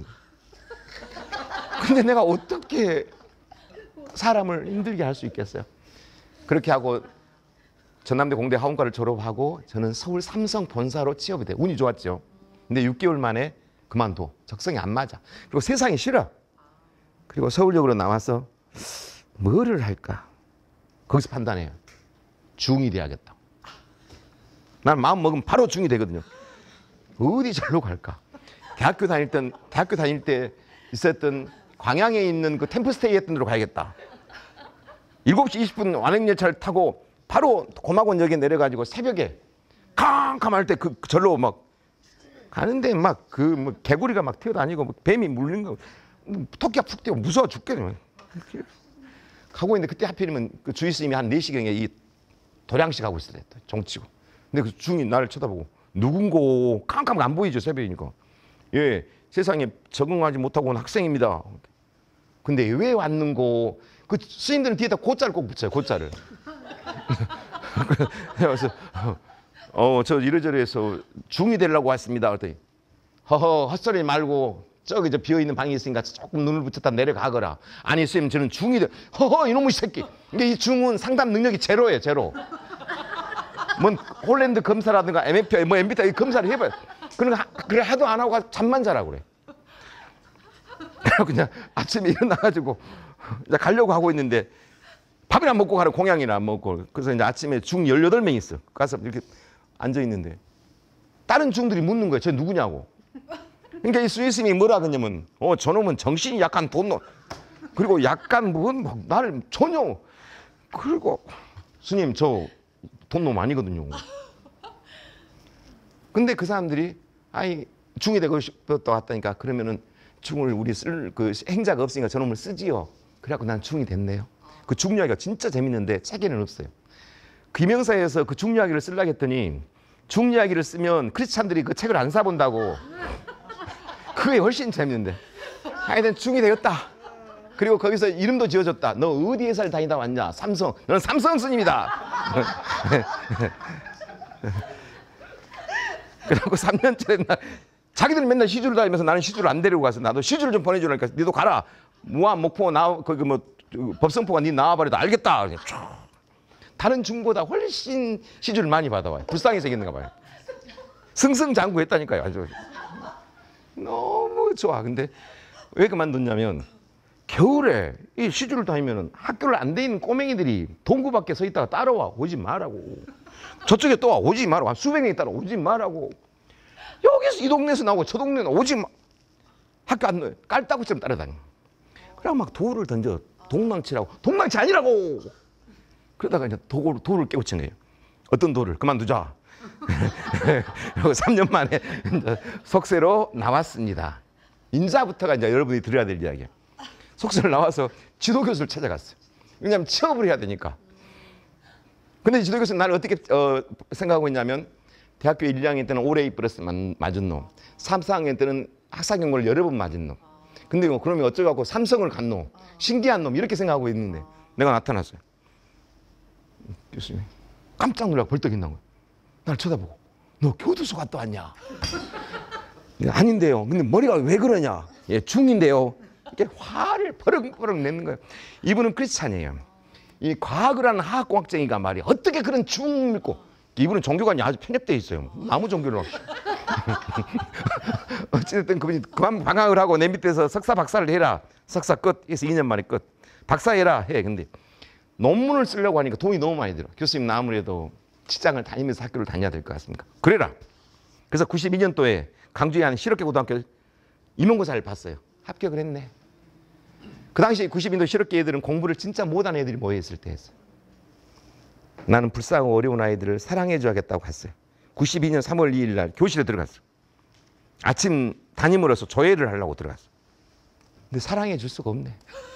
한 반이 50명인데 5명밖에 안 앉아있네. 3명은 자고 2놈은 나만 쳐다보고 있네. 아, 난 내가 너무 빨리 왔는가 싶어서. 시간은 많네. 그래서 애기한테 물어봤네. 야, 애들이 왜 이렇게 안 왔냐? 이래. 그랬더니 그놈이 고개를 착 옆으로 돌려본 거예요. 내가 빨리 느꼈죠. 아, 반말을 해서 그런가 보다. 학생 미안해요. 반말을 해서. 근데 애들이 왜 안 왔어요? 그러니까 애가 벌떡 일어나고 날 쳐다보니. 근데 왜 째려보세요? 애들 안 온 걸 왜 나한테 물어보세요? 안 온 놈들한테 물어보세요. 아, 맞네. 그리고 다른 반 교실을 가봤더니 다 그 정도 앉혀놓고 아침 조회를 하는 거예요. 이상한 학교가 다 있다. 근데 하루를 지났더니 그 학교가 어떤 학교인지 알았네요. 그 학교는 애들이 학교로 오는 시간이 8시였노, 9시였노, 오후 4시 반까지 계속 와요. 하루 종일. 하루 종일 온 게 아니라 또 하루 종일 가, 하루 종일 가. 하루 종일 왔다 갔다 하는 학교. 자유학기인가 봐요. 92년도에. 근데 애들이 중요한 게 아니라 그걸 보고도 선생님들이 아무 말도 안 해. 그게 나는 너무 궁금해. 아, 이상한 학교가 있다. 두 번째 날 새 교과서를 나눠줬어. 근데 가방에 있는데도 가방에 넣지 않고 끈으로 묶어. 왜 가방에 있는데 끈으로 묶을까? 그거 가만 봤더니 정리하니까 가방을 가져가면서 소각장에 다 버려보내. 아, 사람이 아니구나. 세 번째 날 판서 수업을 하는데 이상한 소리가 들려. 뒤로 돌아봤더니 얘들이 전부 다 입이 이렇게 비뚤어져. 그래갖고 침을 이빨 사이로 넣어가지고 이쪽으로 벌어져 있는데 침이 이쪽으로 나. 완전 벌어져. 뱉지 마. 뱉지 마라고. 내 알아서. 장애요, 장애. 더러워서 죽을 것 같아. 아, 사람이 아니구나. 얘들은 공부를 가르칠 게 아니라 습관을 가르쳐야겠다. 습관을 가르치려면 조회하고 정리 갖고는 안 된다. 맨날 붙어 있어야겠다. 그래갖고 아침에 일찍 가갖고 아침 조회할 때까지 막 애들 맞이하고 막 이렇게 해줘. 그 다음에 수업 들어갈 때는, 내 수업 들어갈 때는 8시간 중에 수업 들어갔다가 얼른 10분 쉴 때 교실로 얻는 가. 그러고 칠판 닦아주고 창문 열어주고 침 닦아주고 책 버려진 것도 갖다 주고 그 다음에 시간 수업 준비해놓고 얼른 또 내 수업 들어갔다가 또 10분만 또 다시 들어와서 쓰러지고 닦아주고 하루 8번을 막 들랑 3개월 동안 한 번도 안 빠지고 열심히 했어요. 그랬더니 애들이 어떻게 변했을까요? 더 나빠져요. 더 나빠져. 더 나빠지고 욕을 해. 그뿐만 아니라 선생님들이 뭐라 그러냐면 그렇게 하니까 변해? 내가 말했지 안 변한다고. 비아냥거려. 아, 이게 아니고 너 욕심이 너무 많은 것 같다. 못 도망가게 하자. 다른 건 안 하고. 교문 앞에 서 있었어요. 여기다 뭐라고 써놓고 도망가기만 해봐라. 왜냐하면 정리할 때 3명밖에 안 남아있으니까. 실장, 부실장, 반장. 못 도망가게 막고 그러니까 3주 동안 서 있으니까 애들이 못 도망가. 그러니까 애들이 남는 거예요. 아, 된다. 선생님들은 해보다라고 말이 안 된다고 그래. 근데 교문 지도하고 있는데 교무실에 있는 선생님이 나를 불러. 박사 이리 와봐. 왜요? 자네 지금 거기서 뭐해? 애들 지금 못 도망게 하고 있잖아요. 아, 그래? 내가 자네 보여줄게. 해서 따라와. 그 내 혁들을 끌고 나를 데리고 학교 뒷담으로 데려. 학교 뒷담. 뒷담으로 갔더니 하얀 교복을 입은 개미 새끼 수백 마리가 피난을 넘어가고 수백 마리 넘어가고 있는 거야. 그러니까 이거 보여 안 보여? 보입니다. 왜 그런다고 생각해? 제가 앞에 막고 있다고 생각해. 그러지. 이 벽돌 한번 넘어가는 얘들 벽 한번 만져봐. 텅텅 비어 있어. 이게 만약에 쓰러지면 밑에 10m 낭떠러지 다 죽어. 큰일 날 뻔했어요. 그럼 선생님 어떻게 하면 되냐고. 가만히 있어 그냥. 아무것도 하지 말고. 뭘 하려면 애들 도망가 보잖아. 그럼 놔둬. 그래서 교실에 들어와서 내가 그랬어요. 애들아, 이제 도망가든지 말든지 아무렇게나 해라. 그 대신에 침은 뱉지 마라. 그 말 하자마자 또 칙! 침은 뱉지 말라고. 알았어요? 칙! 아, 장애다.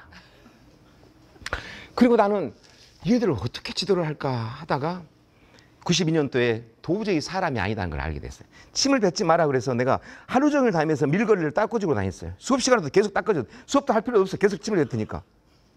근데도 침을 안 뱉은 게 아니라 침을 착 뱉고 나서 발을 들어. 선생님 여기도 침 뱉었는데. 그래서 난 92년 12월 2일 날 학교를 그만둡니다. 인간도 아니다. 그리고 선생님들 너가 나쁘다. 애들을 어떻게 이렇게 놔두냐. 부모님들 그 12월 2일 날 교장선생님한테 갔어요. 교장선생님 저 그만. 그때 나는 어디 살 때냐면 그 학교 바로 옆에 있는 10평짜리 주공 아파트에서 아내, 딸, 나 사골셋집 10평에 살 때요. 근데 얘들이 하도 침을 뱉으니까 저녁에 방이 하나밖에 없잖아요. 10평짜리니까. 저녁에 자면서 나는 잠꼬대를 해. 똑같은 말을 계속해. 앉으라고! 가지마! 뱉지 말라고! 이 말을 저녁. 그러니까 내 아이가 그만 좀 해, 그만 좀. 그 정도로 난 노이로져요. 그래서 11월 2일 날 할 수 없이 나는 교장선생님한테 갔어요. 그만둘라 합니다. 그럼 대부분 교장선생님은 왜 그만둔 거야 이래야 되는데 그 교장선생님 나한테 이랬어. 그만둘 줄 알았네. 내가 궁금해서 물었어. 왜 그만둘 줄 알았습니까? 그랬더니 얘들이 가면 반갑다, 오면 온갑다지 뭔 연비가 또 쫓아다니고 난리라는 거. 욕했어. 가르쳐서 근데 저 사골새빵 산다며 각시는 놀고 있고 새끼도 지금 초등학교 다니고 뭐 먹고 살아. 걱정 마세요. 비아냥거린 사람. 근데 이 사람이 성이 유씨예요, 유씨. 그 그만두고 나서 10년 후에 제가 장학사가 됐거든요. 근데 그때 그 교장은 10년을 교장을 했어요. 근데 장학사하고 10년째 있는데 그 교장은 전화가 왔어요. 박 장학사 나 오늘날 정년 퇴임 안 해. 나 궁금하도 안 해. 그래서 근데 왜요? 그랬더니 내가 너무 할 일도 없고 그래서 배움터 지킴이를 하려고 하니까 배움터 지킴이 자리 하나 해주세요. 없어요. 얄미우니까. 근데 계속 해주라 그러네. 그래서 해줬어요. 강주 시내에서 제일 말 안 듣고 담배 많이 피우는 학교 공고에 해놨더니 3일 만에 그만뒀어. 어쨌든 짐을 쌌고 그냥 집으로 왔어. 그러니까 내 아내가 쳐다보고 이게 뭡니까? 짐을 보고 예, 그만뒀습니다. 왜 그만뒀습니까? 나는 선생님이 아닌 것 같습니다. 그럼 다른 선생님은 뭐이다 합니까? 이렇게 말해 이 여자는. 이따 그 여자 얼굴 보여줄게요. 그렇게 말하면 안 되지. 당신이 저녁에 잠을 못 자고 앉으라고 가지 말라고 뱉지 말라고 할 때부터 당신이 얼마나 힘들어하는지 알았습니다. 고생했습니다. 학위도 받고 그랬으니까 좋은 일이 있겠죠. 이렇게 말해야 되잖아요. 근데 이 여자는 무책임하시군요. 이따 그 여자 얼굴 보여줄게요. 그렇게 말하면 안 되지. 어쨌든 그리고 나서 12월 2일 날 그만뒀는데 박사학위를 받았어요. 어디 대학교로 가려고 하는데 안 받아주네. 그래서 다 가만 고민하고 있는데 세상에 내 과목으로 한 명을 뽑네. 얼른 시험을 다시 봤어. 강주에 350개 학교 중에 학교 가면 들어가면 되니까. 최종 한 명 뽑는데 최종 합격. 12월 2일 날 그만뒀고 2월 20 며칠 날 합격한 거예요. 강주 350개 학교 중에 어디로 발령 날까 갔더니 그 학교로 발령이 나네.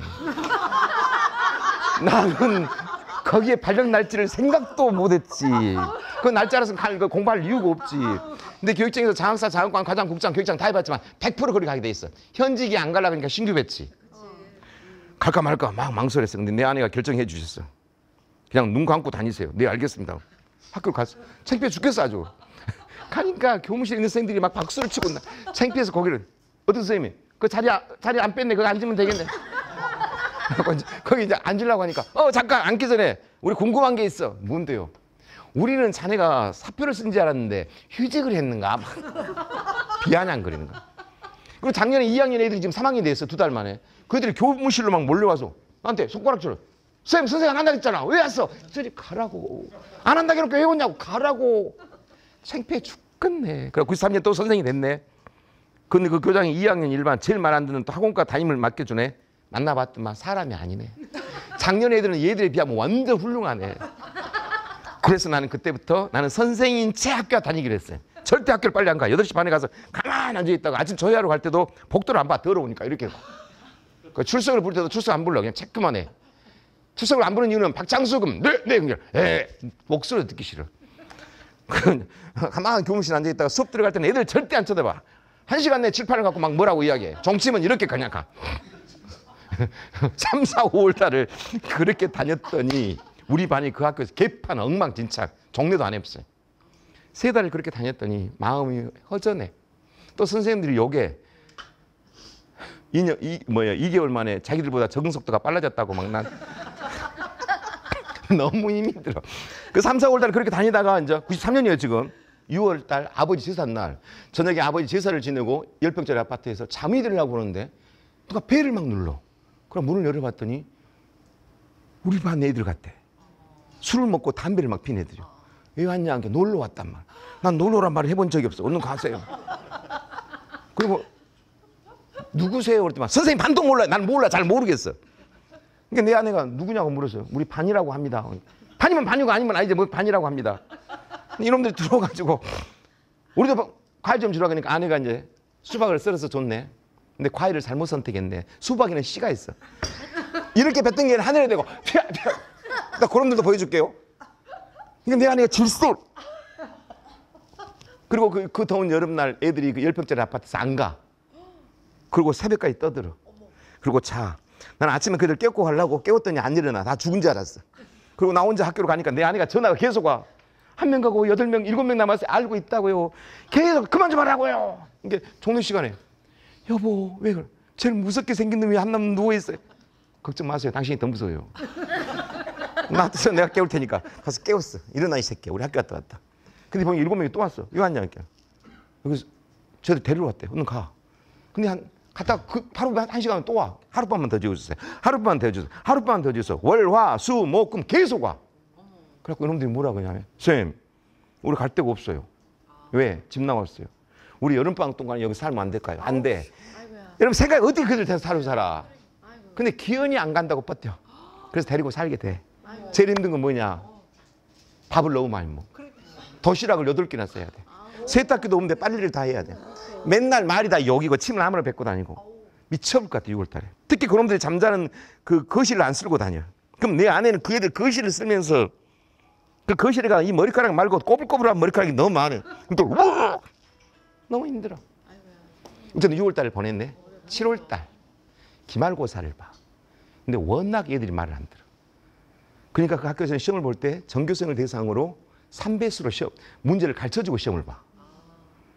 얘들이 시험 보기 전에 나한테 이러는 거야. 선생님 우리도 시험 공부 한번 해볼까? 어떻게? 답만 외우면 되잖아. 그래 외우자. 답을 외웠네. 여름방학식을 하는데 성적을 발표해. 한 반이 50명인데 전 학생이 650명이에요. 13개 반이니까. 전교 등수를 발표해. 전교 1등부터 7등이 우리 방.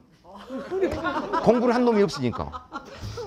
그 당시에 김영삼 정부에서 김대중 정부 넘어갈 때 막 그 애들한테 월급을 장학금을 퍼줄 때예요. 내 월급이 70만 원인데 1인당 80만 원씩 주는 거예요. 그래서 방학식 때 그 애들이 전교 1등부터 7등 나고 80만 원 받고 집에 가라니까 또 안 간다. 왜 안 가? 그냥 2학기 때도 살고 싶다. 그러니까 내 아내가 데리고 살아. 그런데 10월 달에 중간고사를 봐. 또 1등부터 7등이 난 게 아니라 3명이 올백을 맞아. 별것도 아니야. 문제를 안 바꿨으니까. 어쨌든 그러니까 다른 반 애들이 시기직도를 하고 부모들이 달라진 모습을 보고 이렇게 데리고 살면 되겠구나. 그래서 이들 데리고 살려다 이 집이 너무 좁아. 그리고 경찰에서 맨날 조사하러 와. 고액 과외를 한다고 누가 투사를 했는가 봐. 너무 복잡해 거기 사는 것은. 우리 여기 살지 말고 여기로부터 10km가 떨어진 4,000평의 감나무 농장에 50평의 창고가 있는 것을 우리 개조를 하자. 돈이 똑같다. 우리 집 사골세비하고 이거다고. 그리고 10km가 떨어진 그곳에다가 4,000평의 감나무 농장에다가 창고대로 진 집을 데리고 94년 때 이사를 가. 그래서 94, 95, 96, 97, 98, 99, 2000, 2001, 2002, 2003, 2004. 내가 장학사가 되기 전 10년 동안 데리고 산 애들이 707명. 그럼 한 번에 707명. 우린 정원이 8명이에요. 8명. 아침에 깨워가지고 4명 먼저 데리고 10km 얼른 데려다주고 와서 또 두 번 왔다 갔다 먹어도. 뭐 어떻게 700이 됐냐고. 10년 동안 데리고 살았으니까. 그럼 어떤 애들이 왔냐고. 나는 한 번도 추천해 본 적이 없어. 그놈들이 다 추천했어요. 선생님 우리가 나가고 저놈들이 들어와야 됩니다. 기수가 있어. 그 애들은 지금 어떻게 살고 있을까? 그 이야기가 이금희의 아침마당에서 나왔어요. 이번에는 가슴속에 특별한 선생님을 담은 어느 학부모의 이야기를 제가 화면에 담아봤거든요. 네, 함께 보시죠. 천이야, 인사하자. 우리 주먹.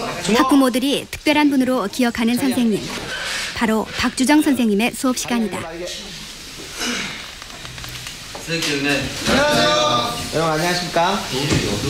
근데 점수 따기 경쟁에 내몰린 것이 인문계 아이들의 현실이라면 실업계 고등학교엔 또 다른 현실이 있다. 정준이도 머리 물들었네. 예. 야 근데 정준이 어울린다. 이거 집에서 했어요. 너희 집에서 했어?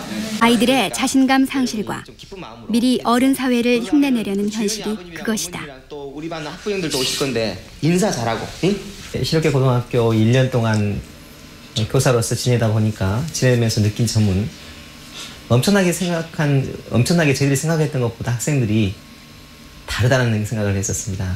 옛날의 교사와 학생의 관계가 아니라 서로 불신의 관계가 팽배해져 있다는 느낌을 받고 저는 굉장한 좌절을 했었습니다.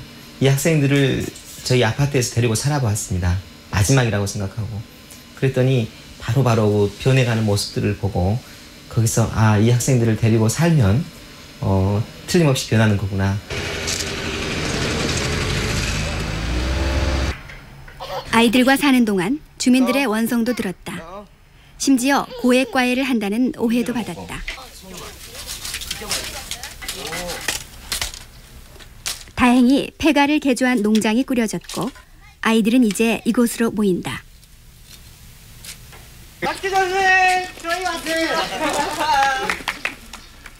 선생님의 아파트에서 함께 생활했던 7인방은 이곳에 자주 들리는 선생님의 단골 손님들이다.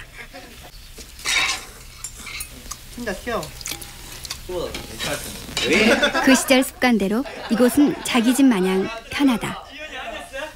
선생님 사모님께도 좀 너무 고맙고요. 그 당시 아파트에서 공부 같이 할 때도 7명이 그 밥 같은 것도 해주시려면 장난이 아니었거든요. 비록 반찬은 김치였지만 그래도 그게 제일 추억에 남아요. 친구들하고 같이 공부했던 게. 한때 학교를 벗어나려 했던 아이들은 이제 어엿한 사회인이 되었다. 선생님의 끈질긴 믿음 덕택에 가능한 일이다.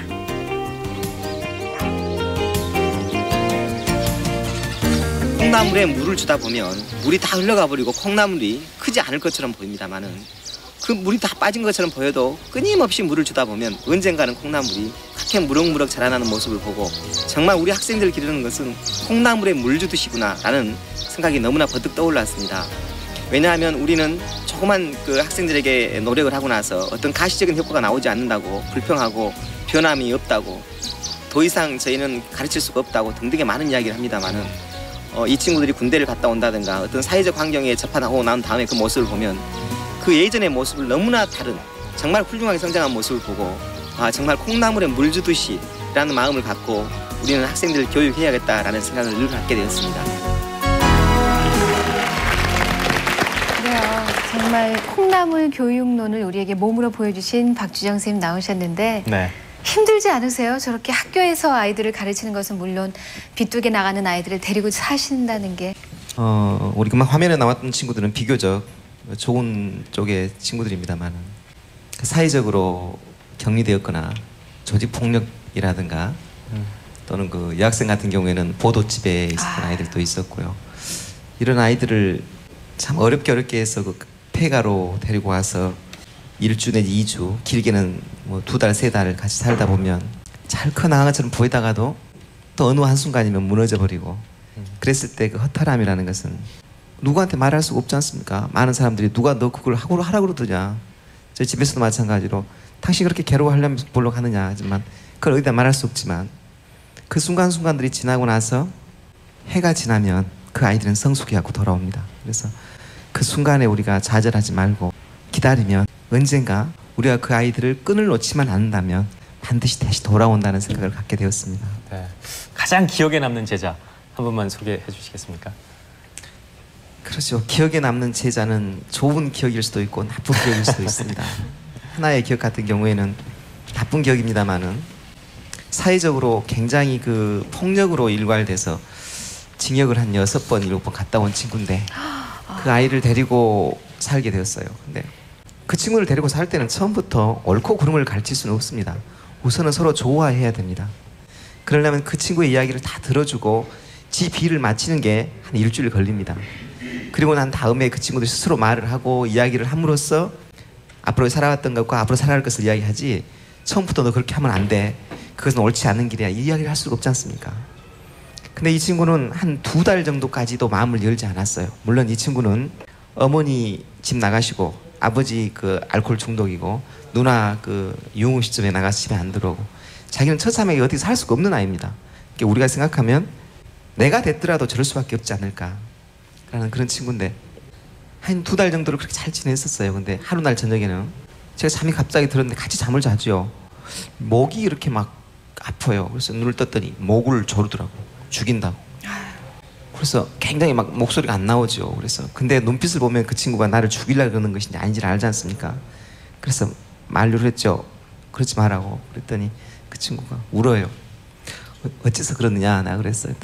나는 잘할 수가 없고 앞으로 버렸다고 생각하는데 선생님이 자꾸 너는 잘할 수 있고 앞으로 계획을 이야기하고 남자의 의리가 있는데 나갈 수가 없다는 거예요.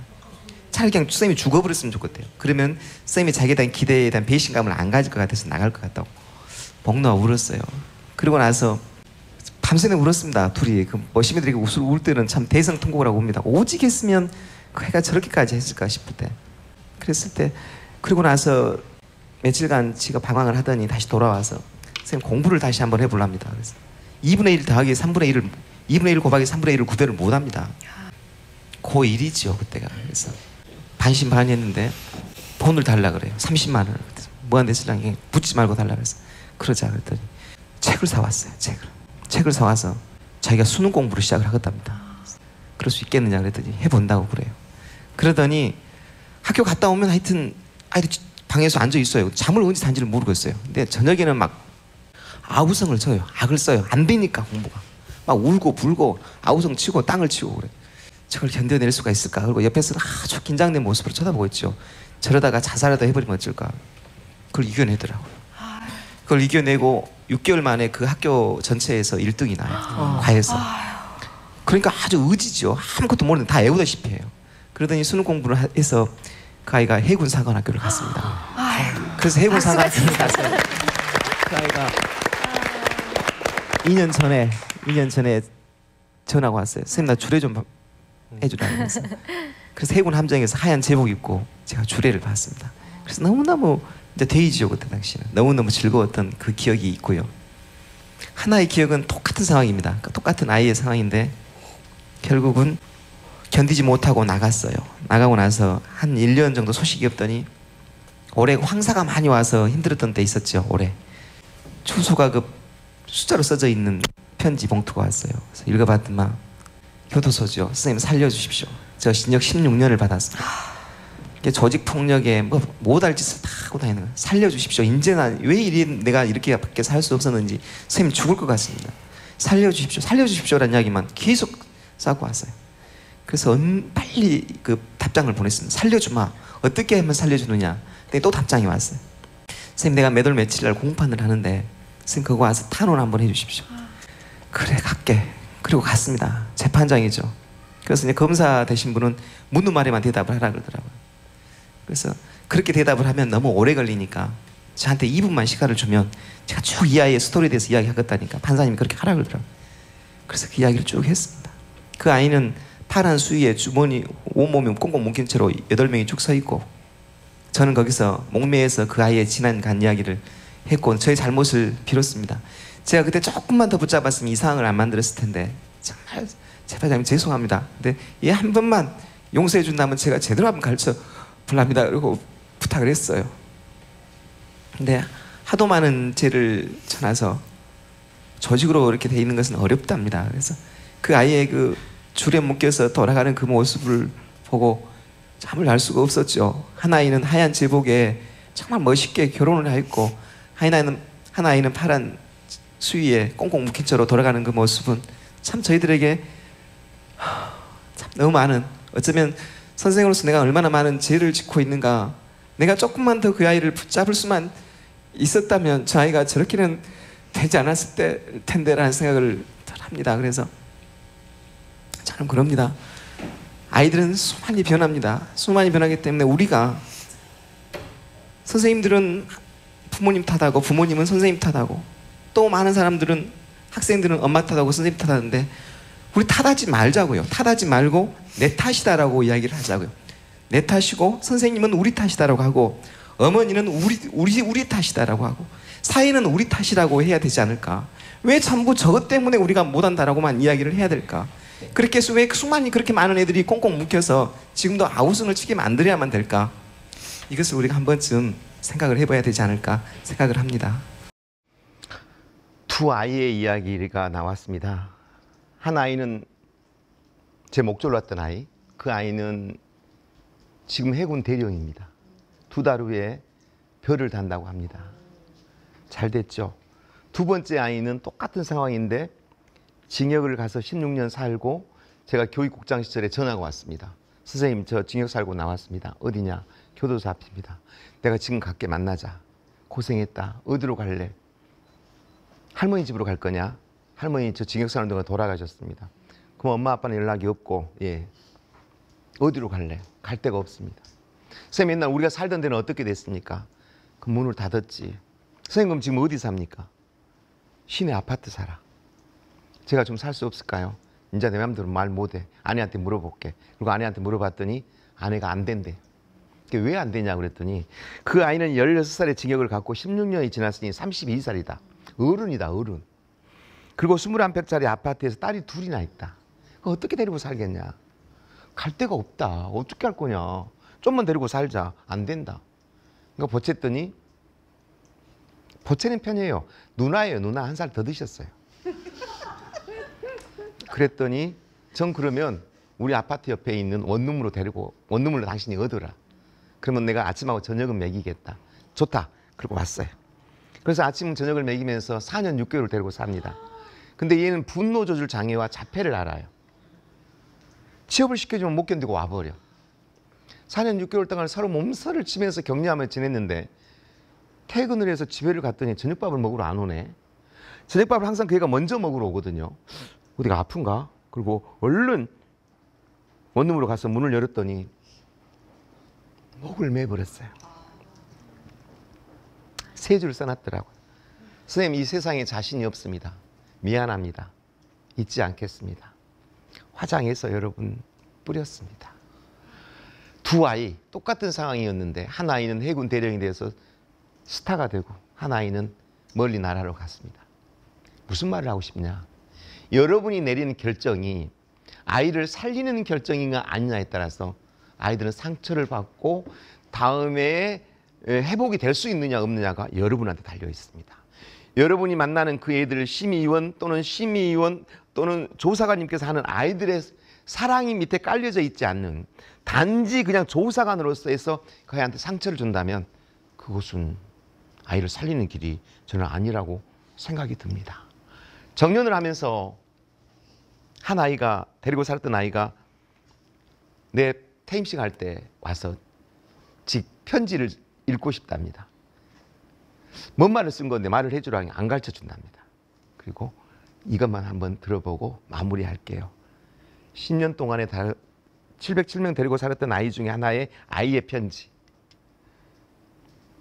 존경하는 박주정 선생님의 퇴임을 진심으로 축하드립니다. 저는 선생님과 공동학습장에서 3년간 함께 생활하며 같이 지냈던 제자입니다. 벌써 작별 인사를 드릴 시간이 되었다니 믿기지가 않습니다.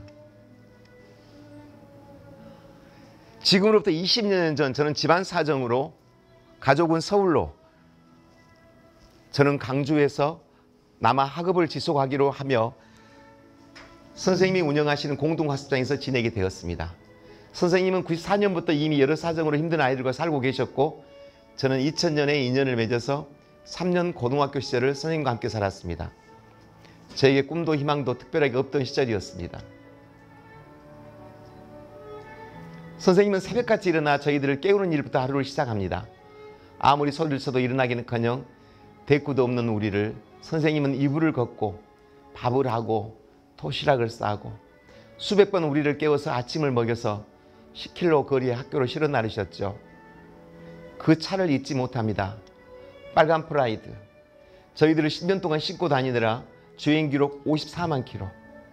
어느 날 하교를 하는데 그 차는 수명을 다하여 패밀리랜드 고개를 넘지 못하고 숨을 헐떡이고 우리들은 그 빨간 프라이드를 밀고 집에까지 왔고 폐차장으로 보내면서 함께 울었던 정들었던 빨간 프라이드. 지금도 가끔 보이는 프라이드를 보면 저는 걸음을 멈춥니다. 선생님, 부모조차도 포기했던 707명의 아이들을 선생님은 왜 품으려 했을까를 생각해 봅니다. 선생님이 아니었으면 우리는 지금 어떻게 되었을까요? 기억납니다. 함께 살았던 명길 선배가 사고를 쳐서 재판장에 서게 된 날, 선생님은 밤잠을 이루지 못하고 재판장으로 가서 명길을 살려달라고 눈물로 호소했던 그 재판장. 싸늘한 검사의 구형을 듣고 재판장에 절규하며 쓰러져서 선생님을 부축했던 그날을 기억합니다. 쌀이 떨어지고 부식비가 없어서 선생님의 큰딸 담비의 돌반지를 들고 전당포로 가서 맡기고 그 돈으로 양동시장에 가서 쌀과 오뎅, 팬티, 양말을 사가지고 온 날을 기억합니다. 아이들이 경찰 오토바이를 훔쳐서 타고 북부경찰서에 잡혀있을 때 경찰관님께 애원했던 영화 같은 그 장면을 기억합니다. 선생님의 책 선생 박주정과 707명의 아이들을 읽었습니다. 수많은 우리들의 이야기에서 배꼽 잡고 웃다가 펑펑 울면서 읽었습니다. 그러나 선생님, 그 책에는 우리들의 사연이 1000분의 1도 안 되는 이야기입니다. 707명의 아이들과 10년을 같이 살아온 영화 같고 극적인 삶이셨으니까요. 우리와 함께 살았던 707명 중 규철이 선배가 교도소를 다녀와 마음을 잡고 식당을 하다가 실패를 하고 먼 세상으로 가던 날 선생님의 오열을 잊지 못합니다. 말썽 부리던 원철 선배를 학교에서 퇴학을 시키려고 하자 그 어머니는 지약을 들고 교장선생님을 찾아가서 협박과 읍소를 하였고 누구도 원철 선배 구명이 나서지 않을 때 선생님이 담임을 맡는 조건으로 우리 반이 되었지요.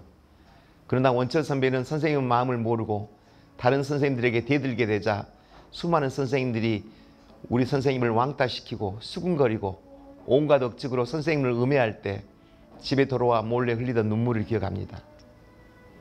굽이 닳고 흙 묻은 구두, 너덜한 양복, 언제든지 서버리는 고물자 프라이드, 빛바랜 넥타이 몇 개로 살아온 선생님을 위해 여기저기서 성공해서 잘 사는 707명의 아이들이 당신을 위해 무엇을 한다고 하면 늘 하시던 말씀, 내가 20년이 지나 너희들에게 사례를 받는다면 난 하숙집 아저씨로 전락하는 것이라고 하셨지요. 선생님은 진짜 고집쟁이입니다. 그 융통성 없는 것이 얄밉습니다. 사모님께는 큰 절을 올리고 싶습니다. 철없는 선생님은 뻔한 월급을 우리에게 다 써버리고 빈 통장이다고 뭔 통장이 항상 마이너스냐고 싸우던 그날을 우리는 기억합니다. 속 없는 남편 때문에 더디게 사람 되어가는 우리를 보면서 얼마나 힘이 드셨습니까? 선생님 몰래 우리가 소풍 간 날 꾸깃꾸깃한 1000원짜리 몇 장 나눠주시면서 미안해 하시던 사모님, 쌀값이 없어서 외상으로 쌀을 사시던 그날을 기억합니다. 그리고 사모님이 가출한 날도 기억합니다. 사랑하는 선생님이 딸 담비는 잘 있나요? 담비에게 부탁 많이 했네요.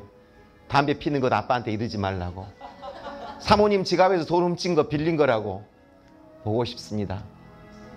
그리고 저희는 그때가 그립습니다. 고민이 많을 때 노을길의 시골 상가 논밭, 영산강 강변에서 비릴맛이 맞으며 낚시하던 일, 수영하며 더운 여름 그날을 기억합니다. 선생님 이제 정년을 하시고 대학으로 가신다고 들었습니다. 부름이 재단을 만들어 전국의 아픈 아이들을 살리겠다고 들었습니다.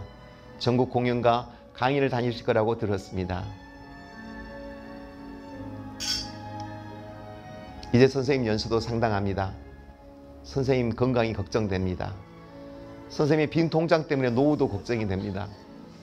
우리들이 선생님이 물었지요. 선생님 꿈이 무엇이냐고. 한결같이 말씀하셨습니다.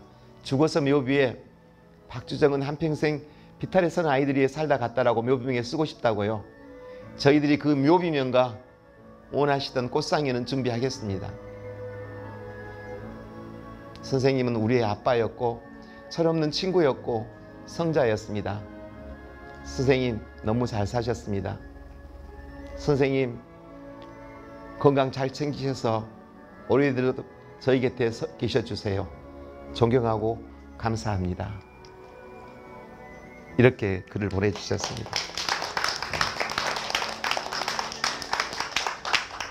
제가 학부모들한테 다니면서 이렇게 악을 쓰고 다닙니다.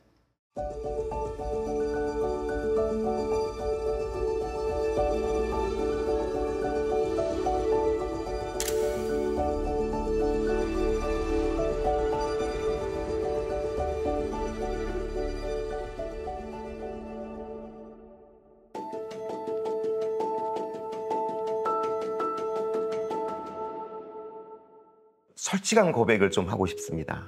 처음에 장학사가 됐던 때와 지금 20년이 지난 지금의 자살 지수, 학교 폭력 지수, 성폭력, 얘들의 학교 만족도 지수가 좋아졌느냐? 좋아지지 않았습니다. 똑같은 상황입니다. 코로나 이후 더 나빠졌습니다. 그렇다면 뭐가 문제일 것인가에 대한 뼈저린 반성을 하게 된 겁니다. 결론을 내렸습니다. 그 결론은 교육청과 학교, 선생님이 아무리 아이들을 지키고 노력한다 할지라도 교육의 한 주체인 학부모님의 축이 무너져 있으면 이건 불가능하다. 가정교육과 학부모의 교육이 너무너무 중요하다. 그런데 이쪽이 무너져 있으면서 모든 걸 학교만, 교육청과 교육부만을 바라보고 있기 때문에 해답이 나오지 않는다고 생각합니다.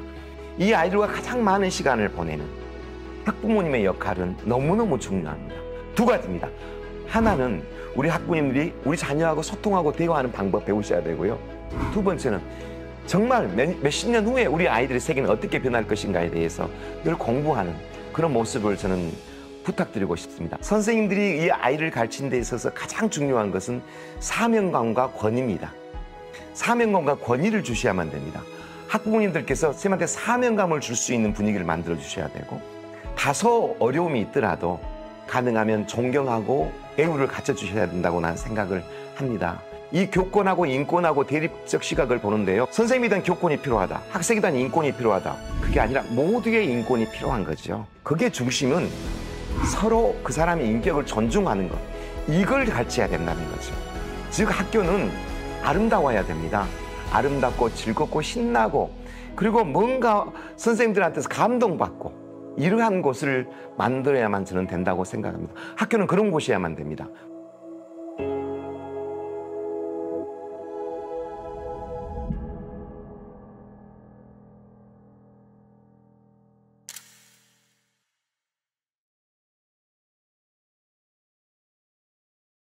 학교가 그런 곳이 될 수 있도록 여러분이 만들어 주셔야 됩니다. 그게 지혜입니다. 우리 조사관님들 그리고 우리 심의위원님들 역할이 정말 중요합니다. 세 가지 정도를 갖춰야 한다고 생각합니다. 첫 번째는 공부하셔야 됩니다. 그냥 폼 잡고 앉아있는 자리가 절대 아닙니다. 어떤 공부를 해야 될 것이냐? 아이들의 심리와 상담을 하고 부모님의 역할 무엇을 어떻게 해야 할 것인가를 공부하셔야 됩니다. 그리고 여러분이 전달하고 마지막에 아이들을 나무랄 때 사랑의 베이스가 깔린 아름다운 방법을 이야기해 주셔야 됩니다. 공부하셔야만 됩니다. 공부하셔서 훌륭한 아웃사이더가 아니라 아웃사이더이지만 학교에 내서 어떤 사람보다 큰 역할을 하는 여러분으로 거듭나시기를 바랍니다. 학교 폭력으로 아버지를 잃었던 아이가 전국을 다니면서 우리 아이들을 살려달라고 하고 다니고 있습니다. 같이 여러분과 함께 했으면 좋겠습니다. 여러분 고맙습니다.